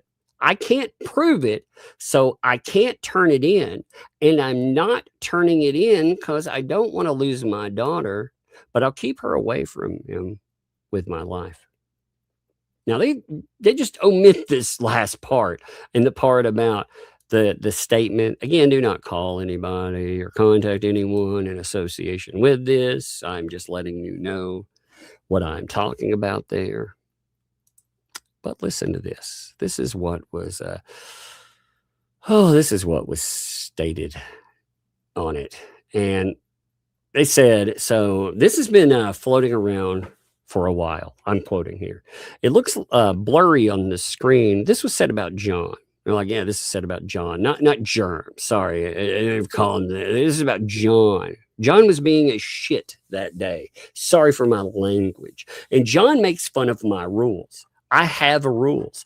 I am a survivor. My children are survivors. My grandchildren, some of them are survivors. You got to have rules in order sometimes to breathe or to feel okay with everything. Survivors are the same type of allegations. Yes, survivors are the same type of allegations. So you should ask, I'm just reading everybody's words together. So it's your past. So what makes you, it makes you even more protective. Yeah, exactly. So, Teresa and I were talking about it, and she said, well, what's he doing? And I said, I have rules. You know, sorry, John, he doesn't wear underwear. He wears silken shorts. They ride up occasionally, you know, they're slick. So I have rules. If he's playing with Harley or this was any of my grandchildren, he's playing with the children in my care. If they're laying around and you got the kid playing in the bed or jumping on your belly, you can't put your knees up because your shorts could hike up, right? So I was joking. She says. I even told that I was like, she goes through when I was 12, something like that happened. Okay. I even told him, like, when I was 12, my cousin came over. We were younger. All of a sudden he comes to visit and I'm 12 again. I just don't want to see that. So, but she goes through this whole setup here. All right. She continues to talk about this. And I mean, there is a lot of discussion with that, where she tries to state, again, she was betrayed by Therese Granger. Not, again, she says, it wasn't, here's a quote. Well, it wasn't accusing John of abuse in that matter. We're talking about rules. She also said something about survivorship. So you have to know my rules, how you protect your kids. Absolutely, that's right. And men are jerks. And basically, we're talking about that too. So, hey, let's just shit on men while we're at it. Remember, John, according to her, hates women and is a terrible monster. But those are rules. And it wasn't about the baby saying something awful and you not reporting it. Okay. I could not believe that they tried to deflect that specific thing, because that, out of anything that came up, like that one, I mean, they were doing so much attempted damage control last night, but that right there, that just, it was gross. It was really gross. They didn't read the damn thing when they pulled it up. They just set it on the screen, and they expected all these little idiot seals to clap their little fins together, their flippers together, and be like, oh, I love it, and not even read what was there. But they also didn't show the back end of the conversation. They didn't show the part where, again, she's saying that, why would my kid say this? And I'm going to keep him away from my kid for the rest of my life. Not because I have rules and I'm laying them down and he's just being an asshole. Oh, no. I mean, again, it blew my mind to see how that came together. It was very infuriating to see. Now, along with this, I want to note something else that has come up. I think is pretty amazing. So we've had movement on not just this case and not just that stuff, but we've had multiple cases actually have a bit of movement in them, right? One of the things that has happened that was, I don't know, kind of funny, I'm going to say, is the mess that has popped up with Volmont. Now, if you haven't heard about this, let me actually, give me a minute. I'm going to pull the court document because I want to go over this today. It's something I haven't been able to talk about. With Michael Volmont, he has been writing the courts like Bruce was. He's been writing them, and the court decided that they were going to showcase that. Now, along with him writing the court, he also put out an article that accuses the courts of, well, more malfeasance. So all this stuff is going on. While all this crazy shit is going on, you have people trying to go after the court, the people that are attached to the court. Here's the documents to it. This stuff is nuts. So you can see, by the way, give me 1 second. Lord, I'm making sure that God, how many times have you written Volmont? Give me 1 second. I'm looking to see how many letters he has in this mess. Good Lord, there's a bunch. All right, here we go. There it is. 1 second. Here we go. Pulling it up for you. Love to all you folks, by the way. Appreciate you. Let me blow this up a bit. So you can see, again, this is our court order. Everybody was wondering what was going on, like why there's something new that's popping up in a case where there's nothing going on. You notice, too, check out my Substack. Read my Substack. But you have Volmont writing to the court. Now, this isn't him writing some shitty article or being stupid. This is them directly attempting to interfere in cases that you already had one person get in trouble because they tried to interfere. And now You have that person's, well, let's just say these are the people that he tried to sick on everybody when you would you'd say anything or ask questions. So makes you wonder if they were told to do this. But you see, the folks, I have some concerns about some email correspondence on the docket and orders which don't line up with the correspondence. If you look at the attachment, Shockett email on page 9, Ms. Thompson writes to Mr. Shockett, Judge Gray has requested that a proposed order denying the motion for the protective order be submitted for review. The order, Grape's order, includes sanctions for Michelle Preston, even though the judge didn't ask for it. Even more troubling, Miss Preston, or Michelle Preston, I keep saying Miss, my mind just goes to that with the M, writes an email stating she can't open an attachment, which is the proposed order, in which Shockett slipped in sanctions. Can any of us explain why this happened, on why an order denying a protective order turned into sanctions as well? By the way, check out my Substack. Now, again, there's more of this, but what's really funny is, say they would have checked out his Substack. What would they have found? Well, interestingly, right on that same day, they would have found Florida Judicial Assistant Docket Management draws scrutiny. Candace Thomas routinely makes errors and omissions in the docket involving Jeremy Hales, and they always benefit Hales. Now, he's already gone after this poor woman once. He's already attacked her and basically said, that these people, they're on the take. I mean, Paint Chips just straight out accuses some crazy shit too. We saw in his case, what he was saying. I'm not saying anything, but I'm saying something.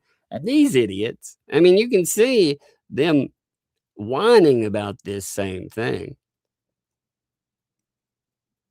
He's attacking the judge. That's what Read My Substack would contain if one of these people actually would have checked it out. I wish they would, by the way. I think that would be very, very entertaining. But again, he's writing. You notice this too. I love that the court is like, the email here, it's from an external. Be suspicious of attachments, links, or requests for login information. Yeah, be very suspicious, because these weirdos are they probably shouldn't be trusted anyway. But what we have here is again. If you're like, well, what does this mean, Tug? Again, I feel like maybe I'm hoping everybody understands what I'm saying here. You have a case, or a set of cases, that were brought in state court where Michelle Preston, she's going after Jeremy Hale. They do nothing with those cases. They do nothing while they're on the docket. But as soon as they end up having issues where you're talking about potential sanctions and more, as soon as that happens, well, you have some people get worked up. If they'd have been that worked up while the case was going on, imagine. But they didn't. Again, they bring cases, they do nothing in it, and then in the aftermath of it, they start doing all this stupid shit. So Bruce starts writing.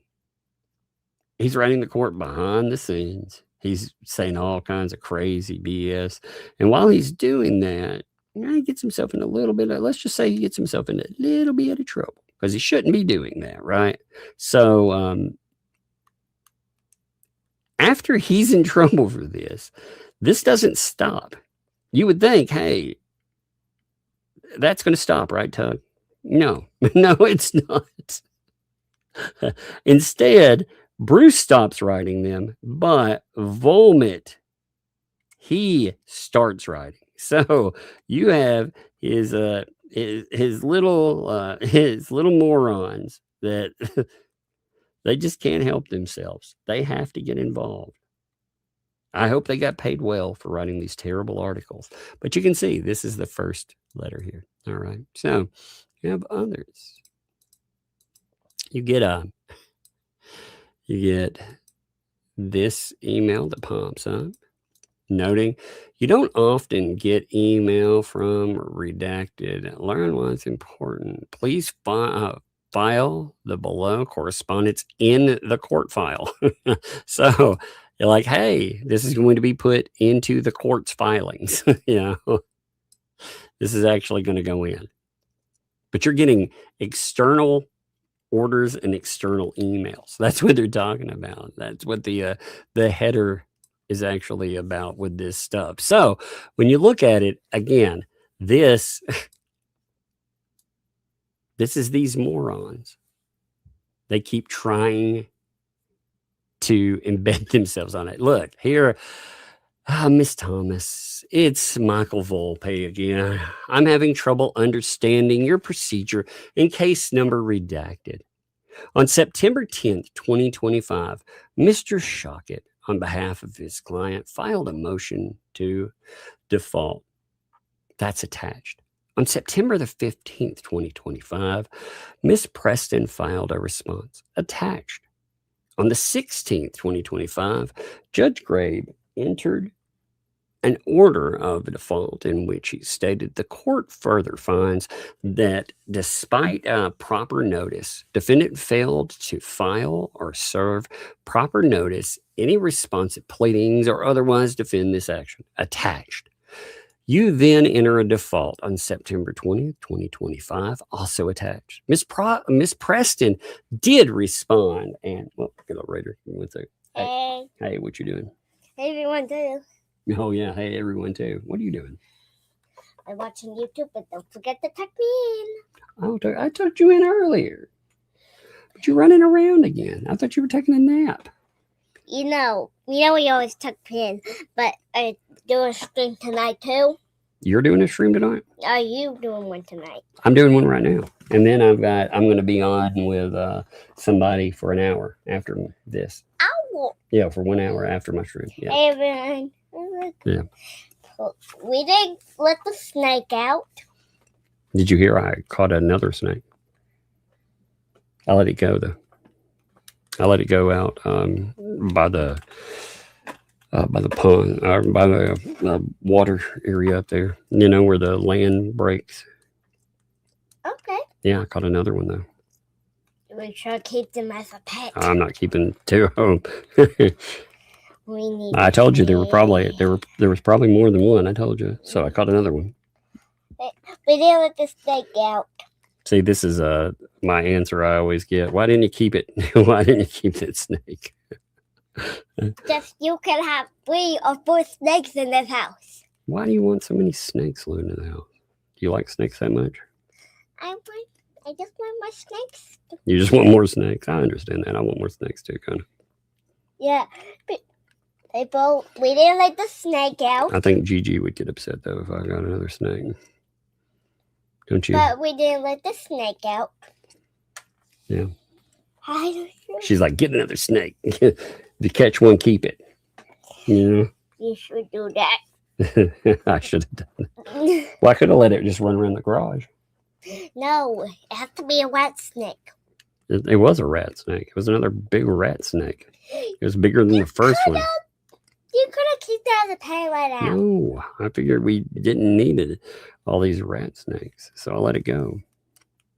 If I tried to slide out for Man, you don't take care of it anyway. I end up taking care of the snakes. What are you talking about? I hope you feed it. You did feed what's his face? Gummy. Yeah. That's the rat snake's name. You did feed Gummy, didn't you? Yeah, I helped with the feeding. Yeah, you did help with Gummy's feeding. You're right. You just don't want to feed. The other snake gets excited when it's ready to eat. It loves to eat. Yeah, and he is grumpy. It loves it. Yeah. Well, he's grumpy most of the time, but he really gets excitable about food. So he will come to the top of the tank and try to get right up there with you. And she does not like that. That just lets it fall and eat it. Yeah. Yeah. He likes to. Yeah, and chokes it. Yes, he does. He's a hunter. He likes to stay out in the open where he doesn't hide a lot because we only have one hide space that is He's got a good hiding space though. If he wants it, he just likes to stay out in the open and hunt. The other one likes to hide Like until the you big tap one? on his aquarium or terrarium, and he thinks that's his food thing. So he's like, "Oh, it's feeding time every time, too, right?" Yes. We should feed him soon. Huh? I don't know if he's hungry right now. How do we know, right, Dad? Well, we feed him on a schedule. That's how I know. I feed him so much every week, so I know how much he's supposed to eat. You know. Then what is it? Well, he eats again in 2 days. 2 days, so 1, 2? Mm-hmm. Yeah, 2 days. Are we doing a frozen mouse? No, this time I think we'll do live mice. Yeah, but that means we have to go to the pet store. I know. You love going to the pet store, right? Because I need my toys. Yes, they make 3D toys at the pet store. Yeah. And somebody loves them. And they make squishies for some reason. They make these little squishy paws, and they give them away and for free. For free, yes. And she loves that idea. In our country. In our country, what? Right. What are you talking about? In our country. I think everybody understands what free is, no matter where they're from. No, like saying maybe we only have free squishy pods. You know what I mean? Oh, they only have free squishy paws in our country? I don't know, but Okay. they might. Okay, that makes sense, actually. Yeah. Yeah, that makes sense. Yep. Yeah. Only here, if you're in like the USSR or something, you may not get free squishy paws. Hey, our flag. I'm telling about our flag. You know what I mean? Yeah. Our flag has a little star and red and white. Yeah. Like yeah, red, this. white, and blue. Yeah. Mhm. Yeah, that's the country where we live. Yeah, that's right. It is. You tell them about fireworks real quick, since they haven't heard about all that. But we got a lot of fireworks in the country. We have like this toy store, and like on firework day, I call it firework day. Firework Day of the 4th of July. Mm-hmm. Yeah, they like opened a little fireworks shop. Yes, they opened a fireworks shop right by the toy store, which Yeah. is really kind of funny when you think And about then that goes stay up in forever in my country. it. Yeah. Yeah, so Yeah. So they opened up, and we went over there, and we got some pretty good fireworks, didn't we? yeah, we did. So she got there was a little backpack they sell. It's a Black Cat backpack. So it's made by the company, Black Cat, that sells fireworks. And she ended up You getting. need some food and soda. I know. I'm staying. When you were streaming, you remember when I I got opened the hit. door? Mhm. earlier? Yeah. Mm. Yeah, I heard remember you. when I wanted food but not crunched up? Yeah. Did Like you get? I- Did Sissy crush that up for you? Yeah, but when I opened the door, Mhm. they just told me to shut it. Yeah. Yeah, I heard you. And you kept it open, I think, and then came back later. Okay. Yeah, I heard you. I know what you did. Hey. I know what you did. I there. want. Hey, look, there's Laura B. Can you say thank you? Thank you. She sent you $2.50. That's Pretty cute. nice, huh? I'm Yeah. gonna spend all my candy money That's because some candy we money. used all our money. Hmm. I only have $10 left, Yeah, I know. You only have $10 left. I know. so thank you. Yep. Yeah, you went on. You went over. Actually, we got you a little bit extra. We went over to the toy store, right? Yeah. She found. She actually found some cool stuff. Yeah, like a TMNT and cool colors. I got a lot. Yeah, she likes Matchbox cars, so she got an army of Matchbox cars. I'm over gonna there. get some more when we go. They sell them for like $0.25 to 50 cents. So that's awesome. I'm gonna get more than that other ones. Yeah. Next But time when we go to the toy store. she also got a Technodrome. For the bad guys in TMNT. Yeah, it's the bad guys thing, which it was an incomplete one. Like a complete one is very expensive. They're like $200. Yeah, but and an very incomplete old. one is like it was $20. She really And wanted they're it. very old. And Yeah, I was it's not. very old. That's like Makes me feel he very keeps old. saying that I wouldn't play with him, Mhm. and I think I would. Yeah, you like that thing though, don't you? She's been getting Teenage Mutant Ninja Turtle stuff. Yeah, that's Blue Eyes. They sent 20 gifted memberships. Isn't that awesome? Look at the puppy singing. Oh, look at that. That's awesome there, too. You got the puppy. Oh, that's cute. And money. Singing along. Oh, yeah, that's Jack's mom. They sent $20 dues.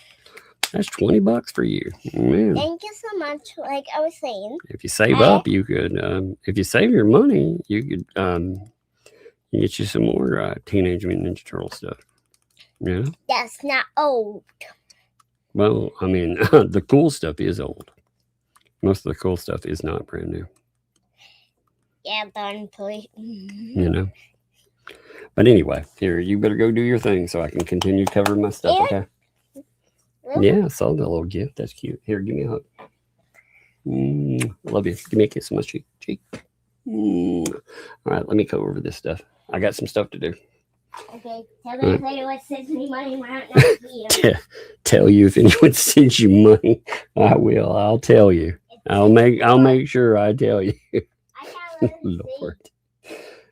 I will tell you for sure. All right. Love you. Close my door too, okay? And be careful. I'm trying to put this Yeah. Be careful. And I know it's dark. Why? Yep. Be careful. Okay. She's so funny. Oh my Lord. All right. So anyway, let me bring this up. She's so funny. She's very cute. She's excitable. She wanted to tell people about her toy. I do like to give them some love. We do have a toy store that's in our area. If you are in the Tennessee area, we have a toy store. It's Beamba, BEAMBA Toys. So you can find them on Facebook. But I like the guy who runs it. He's a nice guy. And his prices are, he does trade-in and stuff. I do a lot of trade-in. So like if I want something, I don't buy it. Usually I would do trade-in. But but the girls like to pick it up. She picks up Matchbox cars and stuff like that. I know, it's fun. But they have all kinds of cool stuff. But anyway, so let's go back over this. My screen's back up. So Vomit here, again, like I said, you saw the original, the first mail. What they're essentially saying is, hey, we need to put this, the judicial assistants are like, look, we need to put this on the docket. Because these people are not supposed to be writing. This is what should be happening in the other courts, you know? They should be adding this stuff too, because these people, they've gotten brazen. And I really think, ultimately, I actually think the other courts, like, I think you should, Jeremy Hale and Randy should probably thank the other courts in a way, because their inaction, I think, has spurned these people to think they could do anything. And because they think they could do anything, we ended up with the bankruptcy mess. We've ended up with just this army of really dumb responses, Oh, by the way, so I was asking a couple of people on the subpoena thing with 2L. I was asking about the idea of putting something behind a paywall. Like, which would be worse? Would it be worse to go and to put that behind a paywall after the fact, after it had been published, or to start it and then, because my understanding, like the way, the look of it, it would look much worse to start out publicly and then shove it behind a paywall, like right after the fact, to try to lock it down, because it might not be for, again, pay could be that broadcast last night. That could be them editing it. It could be anything. So, the couple of lawyers I was talking to with that, they were like, yeah, that's that actually is worse when you read that over. That's actually a worse situation. So, but anyway, so here you have Moment at the end of it. I read this part. It's like, Miss Preston did respond, and you and the judge ignored the response, including an order, which is factually wrong. The default remains months later, even though the answer precedes the order and the default on the docket. Do you stand by the docket, or do you agree with me that you docketed these things in error. Check out my Substack. Read my Substack, baby. So the answer, just like Bruce, these clowns, when they write in, they are, I mean, this is rude. This is some rude bullshit. Do you think that they're going to be like, oh, yeah, you know what? When I read your really rude-ass letter, I thought I'd go back and check out X, Y, and Z. Yeah, probably not. You know, Lynette, these people are not doing you any favors, lady. Like, how dumb do you have to be to think these people are helping you out?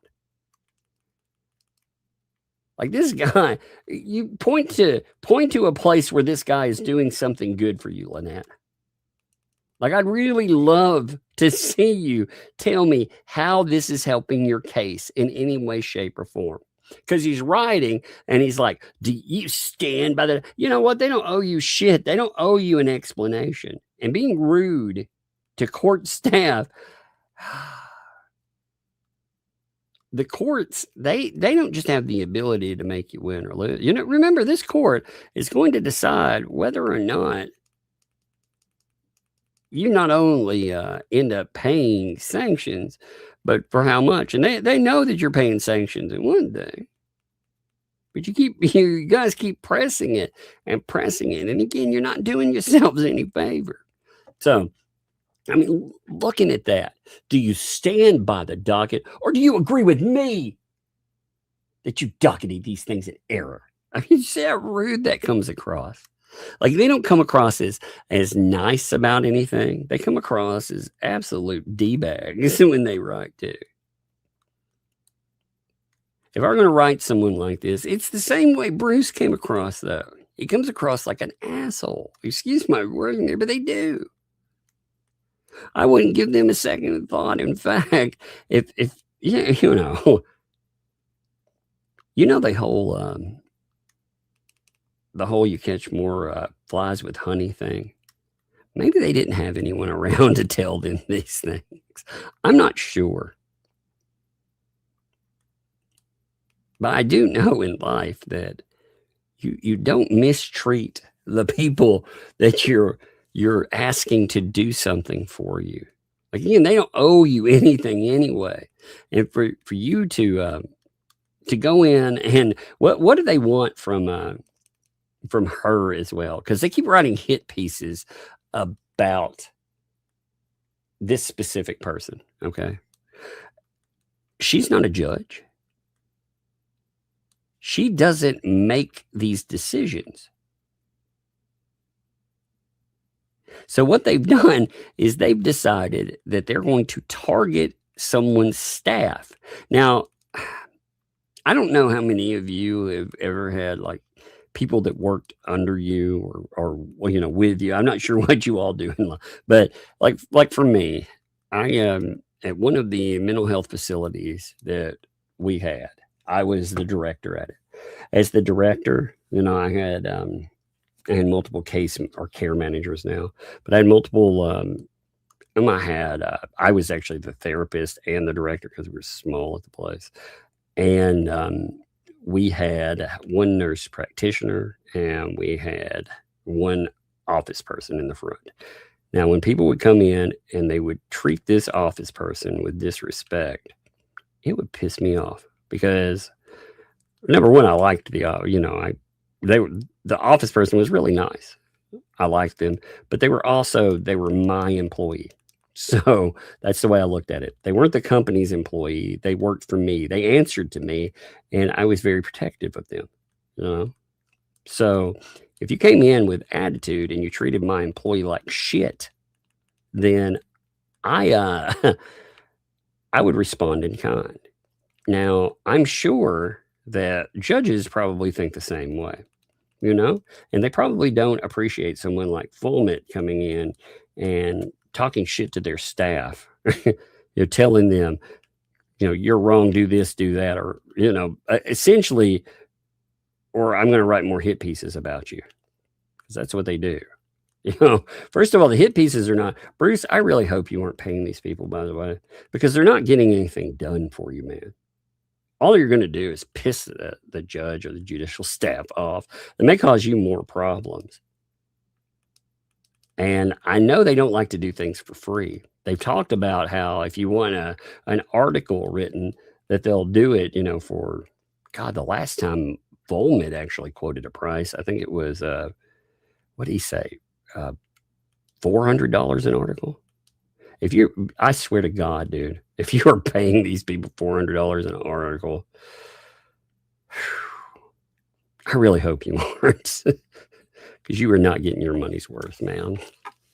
I mean, seriously. So let's see what else is here.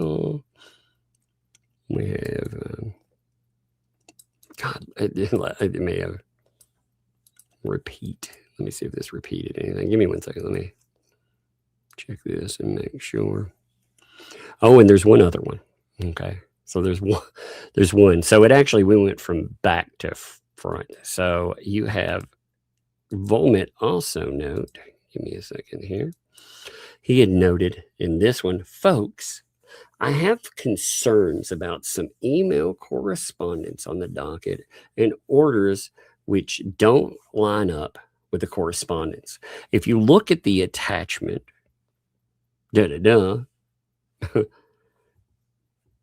Miss Thompson writes to Mr. Shockett, Judge Gray, the order. Wait, is this that looks just like the other one. Is that the first one? Are there two or are there three? Here's that one. Give me a second. I'm trying to make sure that there are only two or three. Facebook likes to skip back to the front. So I love the fact that, again, the court was like, yeah, okay, let's file this with the court itself, or let's file this away, because this is pretty stupid. Yes, so he had one on July 8th, 2026, 11:30. All right. He had July 8th, 2026 at 12:18.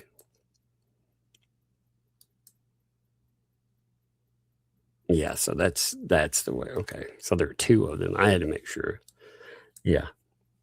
It doubled back to it. I was like, wait a minute, I think I've read that one before, but I didn't check out his Substack. That's probably what hurt me there. But this is the second. So the hit piece I was showing you is actually the second hit piece that has been designed to go after this person, not the first. That's right, not the first.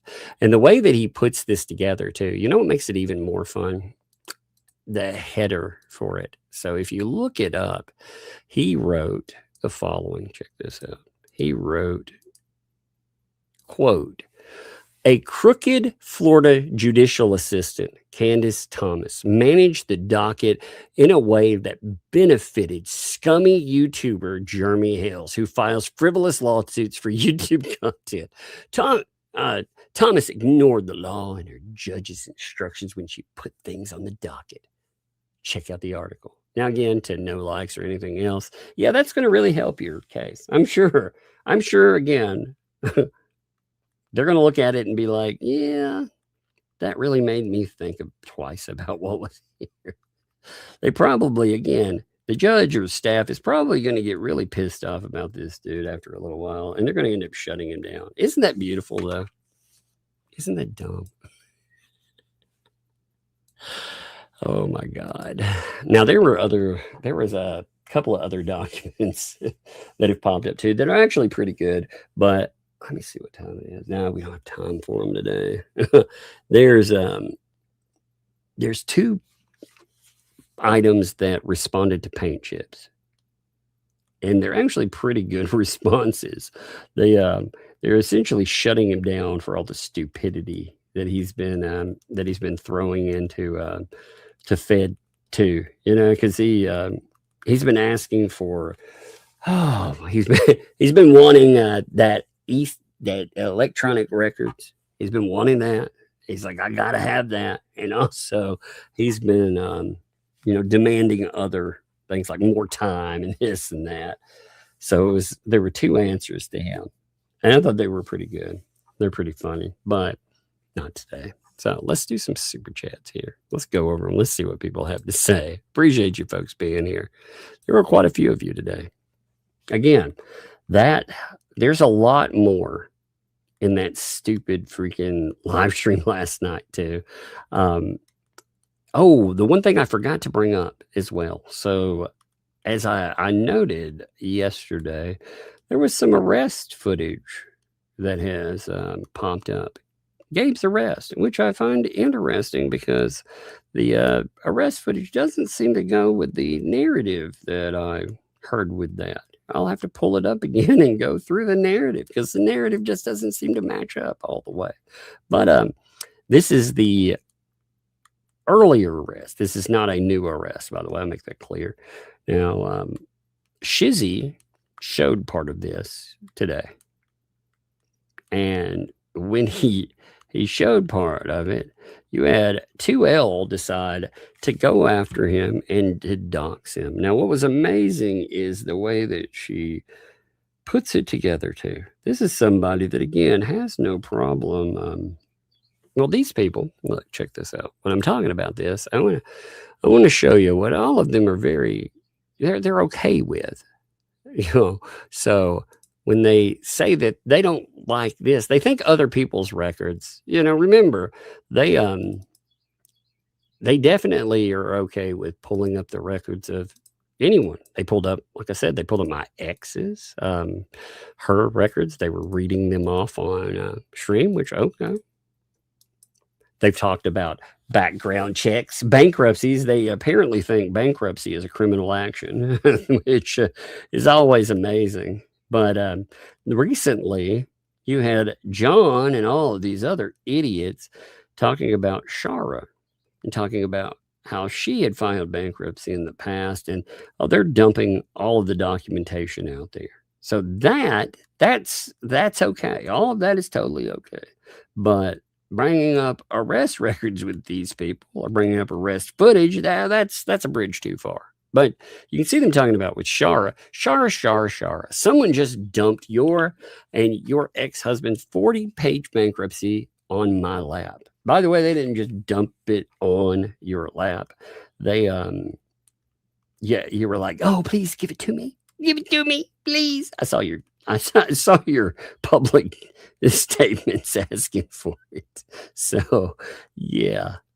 It's funny, though. Again, it shows you. He's like, how will I release it? In segments or the whole thing? I know one thing for sure. It will be in its entirety. Not like how you post bits and pieces of shit to fit your own narrative. Again, so they're okay with dumping whatever out there. This is the way these assholes always act, or doxing. So they, in response to Shizzy, let's see, where's the post with Shizzy?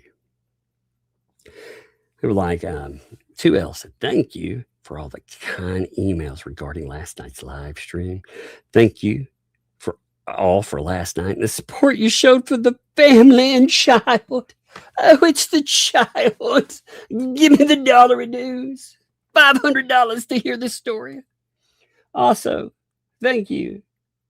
Thank you. The many emails I have received this past hour regarding, they use Shizzy's name, and his ill attempt to harass myself and my husband. I will discuss this on a live stream for the 50th time. It's pathetic what you're doing. You should see the screenshot of my crying and the smile on Shizzy's face. I remember you pieces of shit doxing Shizzy's wife. I remember all the zeal you all took in that. I remember it very well. I don't think you could convince Shizzy that your fake tears that you drop out whenever, they matter in any way. Again, you decided that doxing his family was all right. It was okay. You guys, you got off on that. But it's a bridge too far now. Ah, it's amazing. It's also amazing how that story, it just the footage I looked at was a little different than the story that I heard. But hey, again, out there too. If Jeremy Hales had ever been arrested for fraud and all this other bullshit, which they tried to make up about him, they actually tried making up shit like that, like it was like it was actually something, which I think got pretty debunked pretty fast. But if he actually had something attached to him like that, they would do their damnedest to probably put that in intros, put videos in, whatever. But man, you've got how many people in this group of folks that have been in trouble for fraud and all kinds of other bullshit?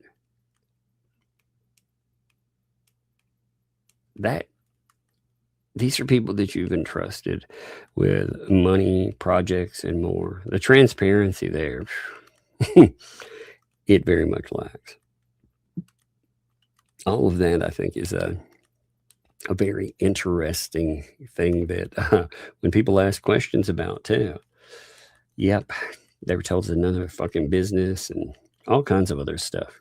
Fun times. And they were told also that that it was actually poppy seeds that cause positives on the old coca test, which is not true, and more. But anyway, let's do this. So Max Lab, thank you for kicking that off there. Thank you for the super chat. I appreciate it, man. Hope you're doing great, by the way. Oh, yeah, by the way, I saw somebody sent something too. Give me 1 second. Also, 20 was sent by Baxter. Hey, what's up, Baxter? I'm glad. Hey, this was a stream to catch, by the way.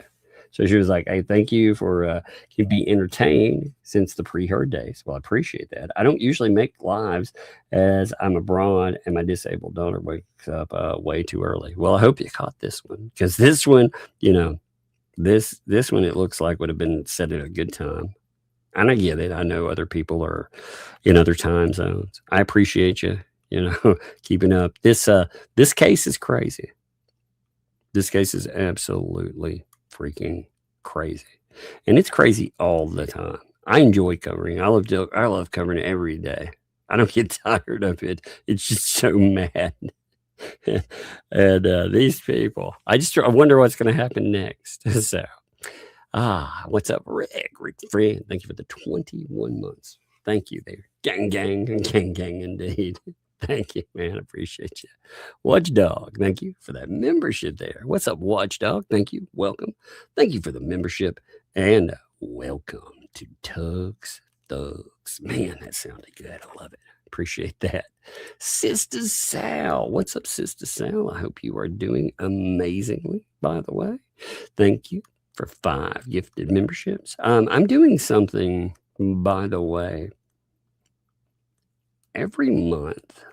I think I'm going to go forward with this.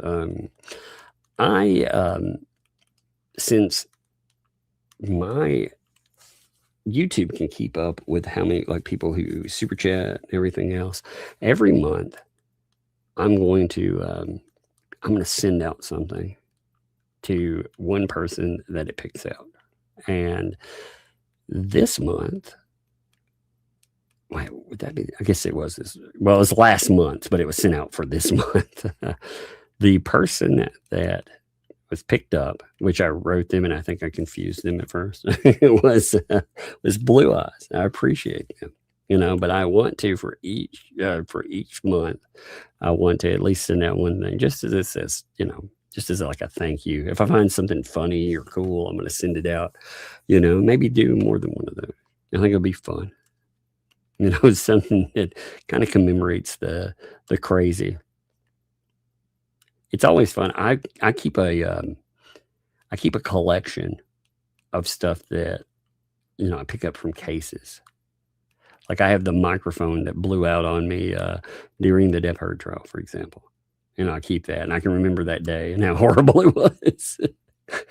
I don't know why I keep that horrible microphone, but no, I keep like the mask that I went to conventions with, that's signed and stuff like that, which are kind of fun and awesome. And if you have something you pick up, it's kind of fun to go back on that. So any of you folks out there, I'm I'll be on the lookout for this month's whatever. I don't know what it is yet.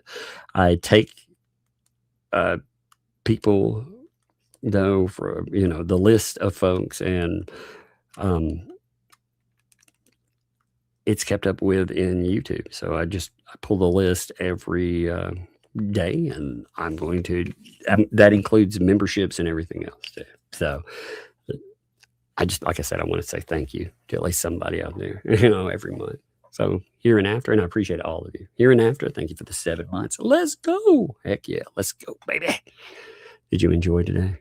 Were you not entertained? 9-pin bowling, thank you for that 5 gifted memberships. By the way, again, remember today, What the Hills, yours truly will be there. Megalodonis, unless something changes, I believe she is away. So I do not believe she can be there. But like I said, I will be there, and I will be sexying up the joint a little more. Sounds amazing, huh? So be there tonight. That'll be fun. But 9-pin, thank you for those 5 gifted memberships. Appreciate that. Watchdog dropped 5 gifted memberships. Man, look at this. It's another. Oh, look at that. Sister Sal, 9-pin. Man, Watchdog. Thank you, Watchdog. That's awesome, too. I will every time I look at your avatar, I'm telling you, my mind, it takes me a few looks. Like, I've seen it. I read the other one, and I'm telling you, every time I see it, I think that is not a guitar. I think it's it's Pyramid Head from Silent Hill. That's my favorite game ever is Silent Hill 2. So that's why my mind goes there. But it's so funny. Love it. I'm like, man, that Pyramid Head looks a little thin. Is that from the side? Oh, Lord. Adair, thank you for the 5 gifted memberships. Thank you, Adair. It's great to see you again, too. Man, I love you guys. I appreciate it. That's awesome. Look at that. Man, 20 there. That's awesome, man.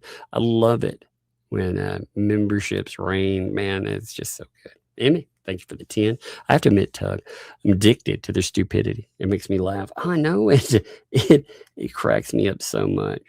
I have so much fun with it. You know what I love, too? I love that. Like, I'm comfortable with the streams we do to the point, again, while we're talking the whole time, I'm sure you can hear like button pops like that because I'm playing video games the whole time. I just love it. I can't do it if I'm reading a document, but if we're watching videos or whatever, I certainly can. I love it. Rest in B-Face. Thanks for the 5. The profound level of stupidity on display last night was almost impressive. Yes, yeah.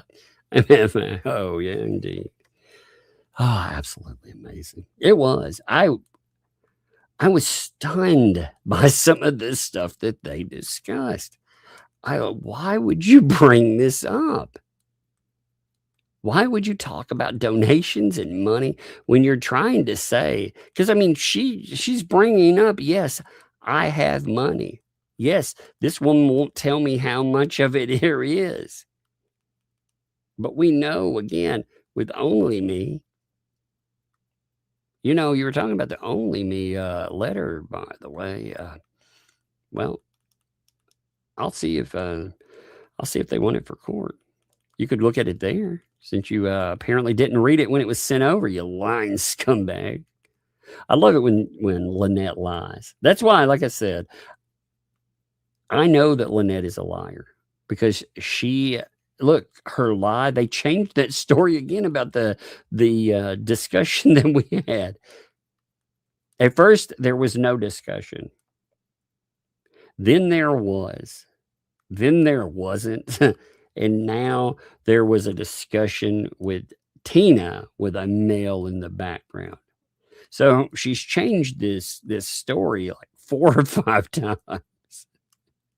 These people are so dishonest, and they know it. They know it. And any idiot that doesn't notice that, man, I feel bad for you.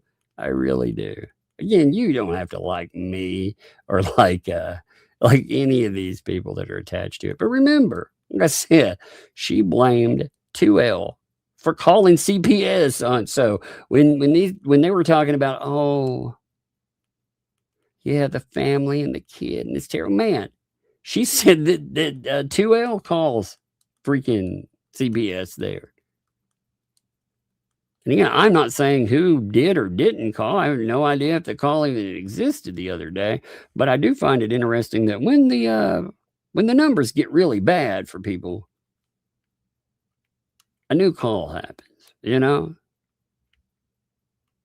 Like I find that amazing, you know, because there's nothing in that benefits. Like I said, I brought it up, and weirdly enough, Lynette Preston, who likes to say, "Oh, people harass my daughter." All these people. Well, she didn't say that in our interview.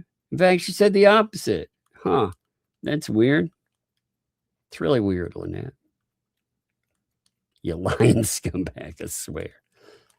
Also, they were bringing up Munchausen by proxy, and the reason I got thinking about that, and the reason that topic even came up, is because Lynette, didn't you say that your mother had that?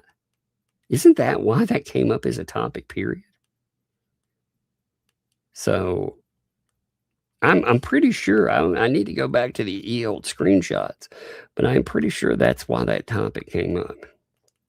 You know, period.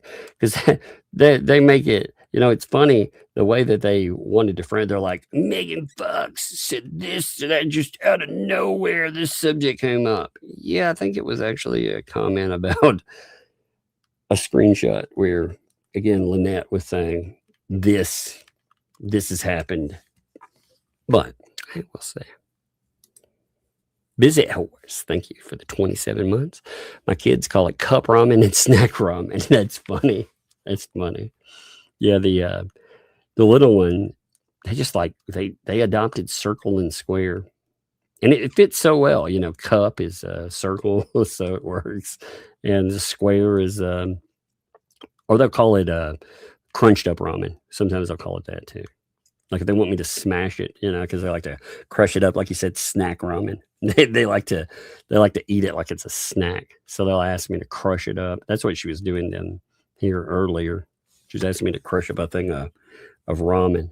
That's why I told her to go get her sister to do it, because it's so loud. I didn't want to crush it up on the microphone.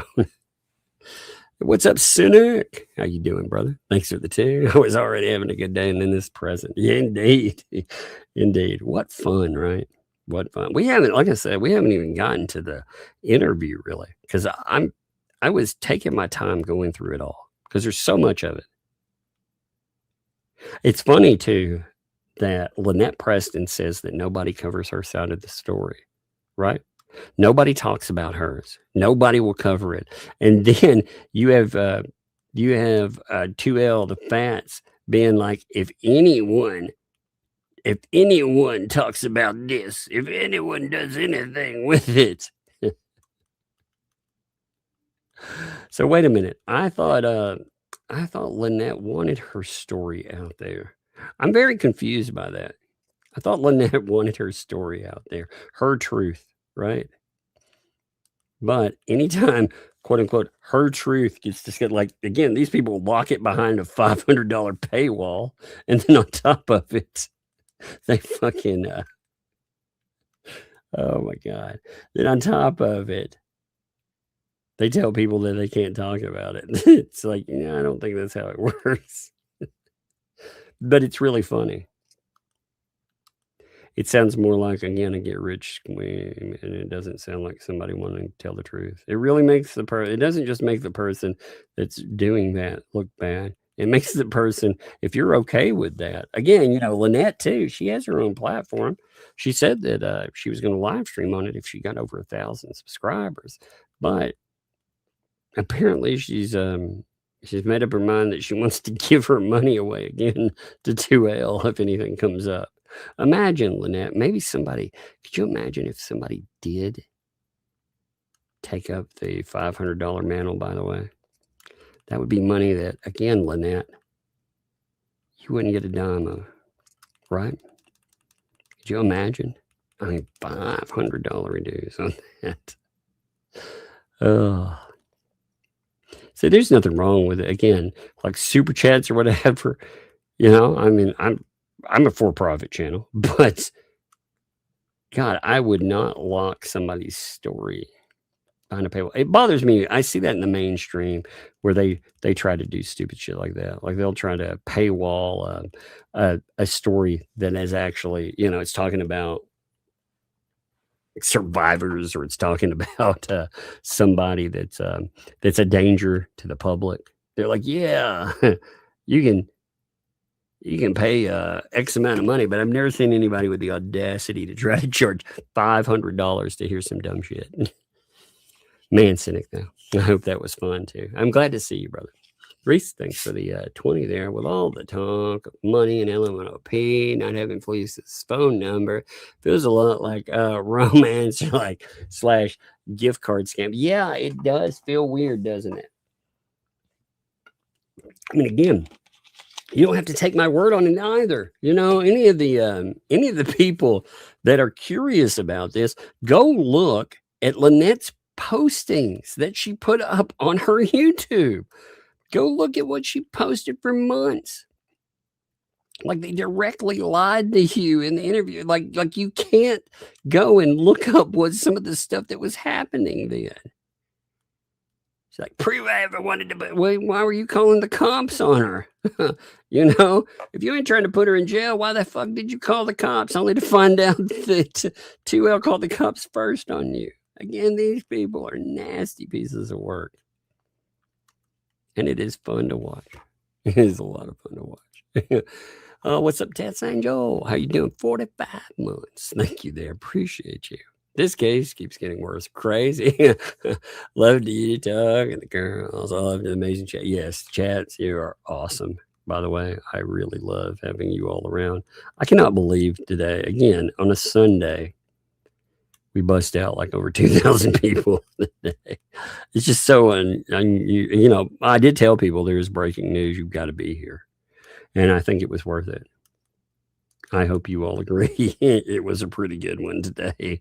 You know, normally I love making fun of the people who hate my channel. So I like to put bombshell and stuff. I'll put it there, here and there just for fun. But with the breaking news thing, if I attach like some huge breaking news, that is it. If something's a bombshell, I believe it's a bombshell too. But I love that descriptor because it makes people mad. It makes them so mad. Hazel Montenegro, thank you for the 16 months. LPs, rather, stupidity is mind-boggling, but the internet brings truth to light. Bet she didn't consider that during her Facebook rant / her truth spinnings. Indeed, she didn't think that anybody was keeping track of what was actually going on. And that is the problem with a lot of people like this. They don't consider that people are actually watching and they're keeping tabs. Roxy, thanks for the 5 there. This should make some people scream tonight. Oh, yeah. Oh, yeah. There's going to be a lot of screaming and anger. Oh, it'll be funny. I think tonight will be a lot of fun. There'll be a lot of yelling about Shizzy and how terrible Shizzy is and how he's a monster. You know, that should be interesting too. On top of that, we will, again, there will be a lot of fun tonight. I bet tonight will be very entertaining. So make sure to have your popcorn bucket ready for that too. Something to bark about. Thanks for the 5 gifted memberships. Hey, something to bark about. I hope you are doing fabulous too. You know, I'm really proud that you got your subscribers too. Something to bark about again. Everybody keep an eye on them. Also, you know, between yourself and, you know, the other channel, I actually did not know that Ashley went live the other day. I missed the notification. I didn't get it. And, you know, when I did finally get it, it's just like something to bark about. I know you've done some lives and I don't get the notifications all the time. It's very annoying. So I hope there's some way. I'm looking for a way so I can keep up with all of the folks that I want to know are going live. Like I said, Ashley went live the other day. I had no idea that she was going live. I didn't get any notification at all about that. And for yourself, I don't get any notifications when you do stuff in channel. I have to check. So, but love to you. I'm glad that you're at that number. And again, If you grind it just a little bit, you'll be monetized. It'll be awesome. Blue Eyes dropped 20 gift. Thank you, Blue Eyes. That is so awesome of you. I appreciate that. And you know what? I appreciate you. So again, I've been, looking at just how crazy this stuff is, how long it's been going on. And you folks, again, you all let me keep up with it every day. Some channels, you can grow more if you cover 100 different topics in the mainstream. But folks, you're just like, hey, cover this. This is fun. Let's keep going. So I love it. Thank y'all. Appreciate you. Hey, Rail, you great. Thank you for the there. If the attorney didn't quit because they're running out of the depot, this would be 100% reason to go to the judge and get off the case for sure. Yeah, I wonder though. See, I don't know if he wants off a case per se. I would think like as him, I would think he would be like tired of some of the stupid. But if he's making money, he's making money, right? Like he I don't know how what am I looking for? Successful, I guess. That's the word I'm looking for. I don't know how successful he is as a lawyer. He's successful enough, but he hasn't been doing bankruptcy law for very long, He actually is he's kind of new to this game. So I think it's it's probably been longer than this now, but when they brought him on, it was within a year. So he hadn't been doing this for very long at all. And then, he gets involved with these people. And God, I wonder if he does think, why in the hell? I don't know. If they pay, and I wonder sometimes, like, how does this reflect on you going forward? Anyway, Bonnie, thanks for the 5. That stream was promoted by 2L because ask our audience to send in questions days before. Oh, that's interesting. Yeah, so that's right. I'm going to write this down too. So 2L promoted that stream days before and was asking her audience to send in questions.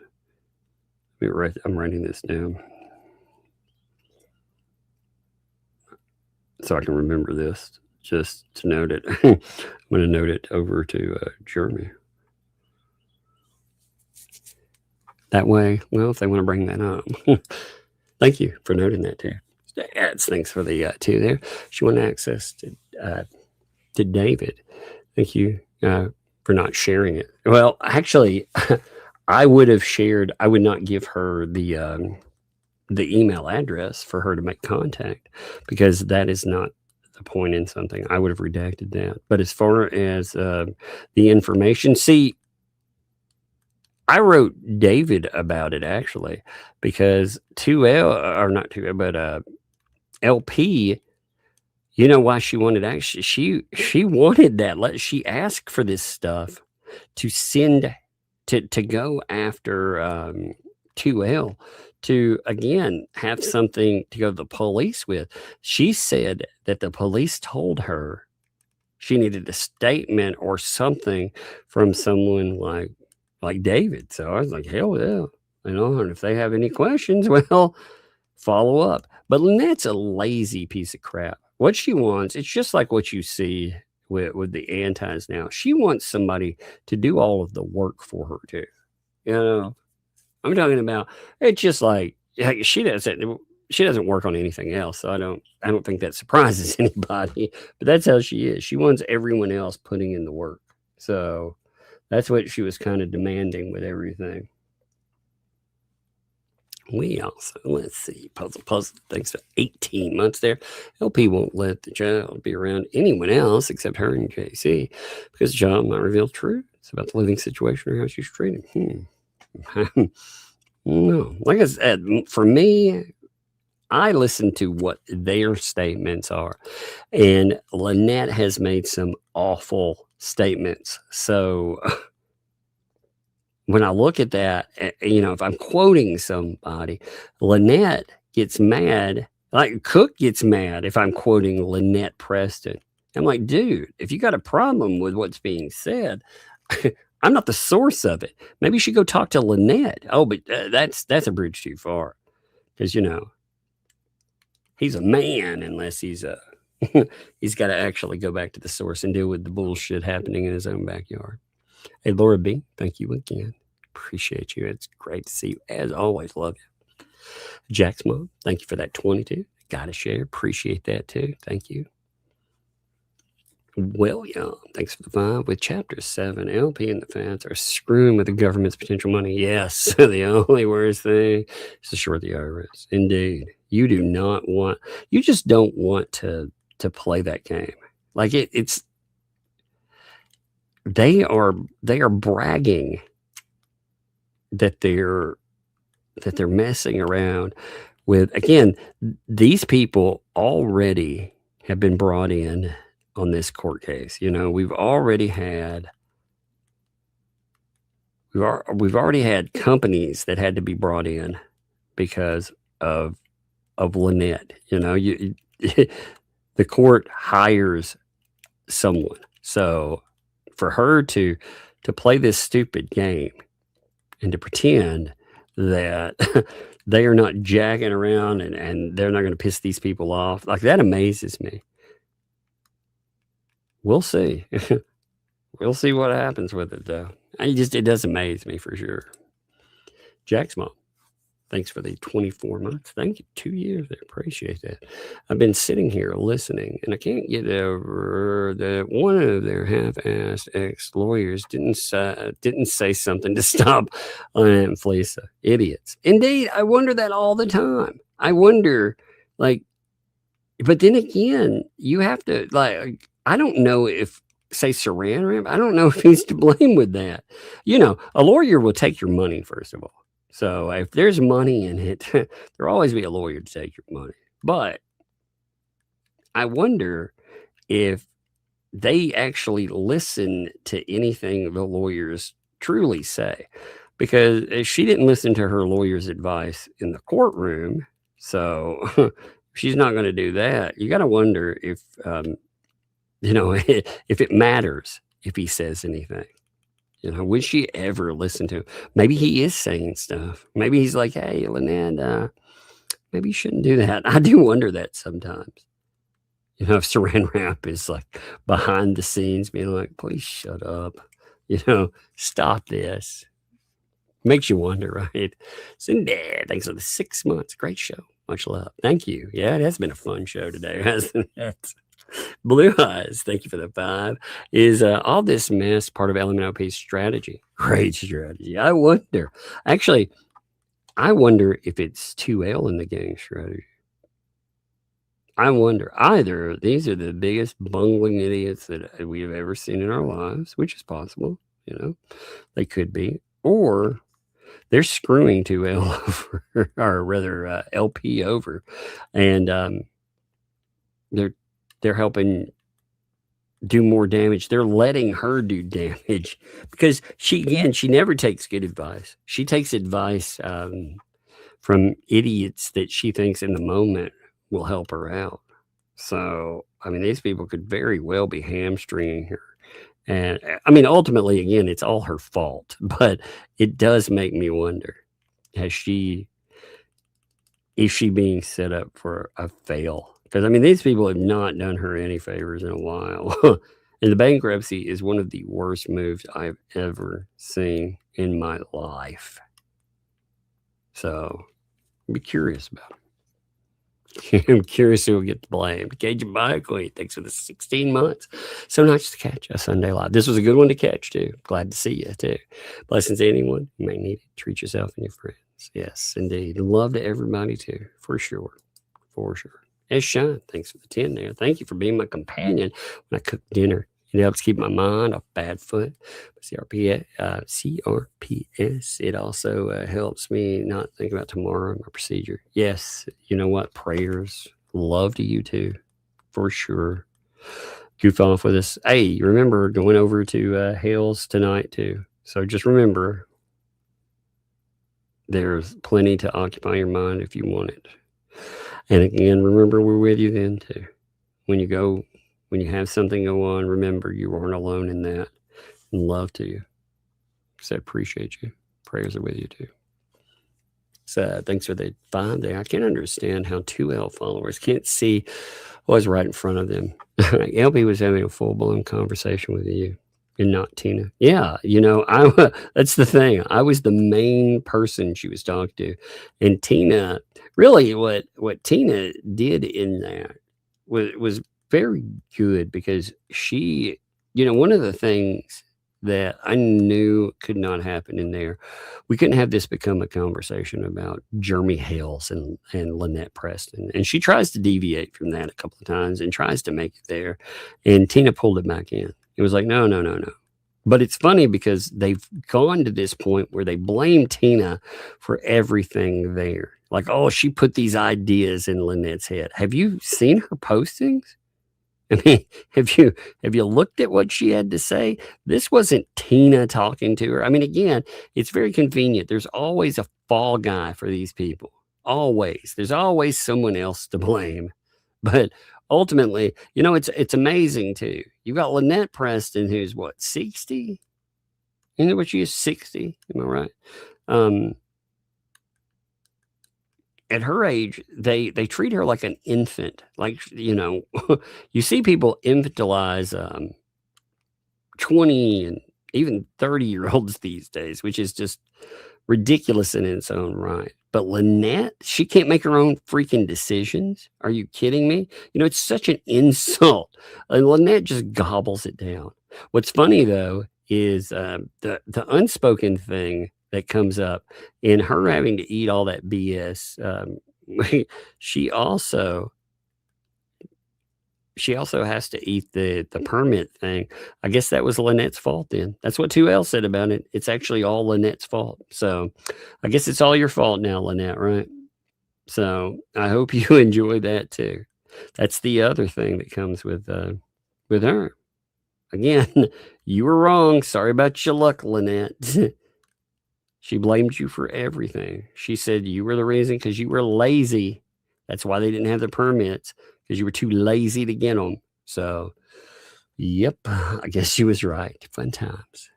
And Pandora, thanks for the 5. Tug, did you say your snake's named Gummy? Yes, that bug and my mom is named Gummy by her grandkids. I will tell. That's hilarious. Yeah, that's what she named the snake. It's because when it eats, it doesn't swallow and just gobbles everything up. So she said it's she said watching it eat, it's just all gummy or something like that. It was really funny how she put it. But yeah, she ended up naming the snake Gummy because of the way it eats. It kind of cracked me up off of it. But anyway, all right, folks. Now tonight, again, remember, what the hells? I will be there. It will be fun. Let me see. I don't know if he's put up something yet. If he has, I'll do a redirect. If not, you know how to find his show. Yeah. I'm pretty sure you know where his show is, but let's see, just in case. What the hells? Let me check. If he has a live stream up already. Yeah, he does. So give me a second. I'll do a redirect. Tonight will be fun, though. Like I said, you guys, I think you guys will enjoy it. We're going to talk Depot. I'm sure we are going to now talk this. This was not the subject that we had planned. It wasn't the thing that we thought we were going to be talking about, but yeah, it will be the subject. I think it will be fun. So give me a second. And YouTube is they have changed their algorithm numbers. So despite the number of people coming in and going, it's still only clocked 4,000 views so far, which is crazy. You can see it in the last 2 weeks. They've changed something in their algorithm. It is nuts. It is absolutely nuts. But anyway, all right, folks.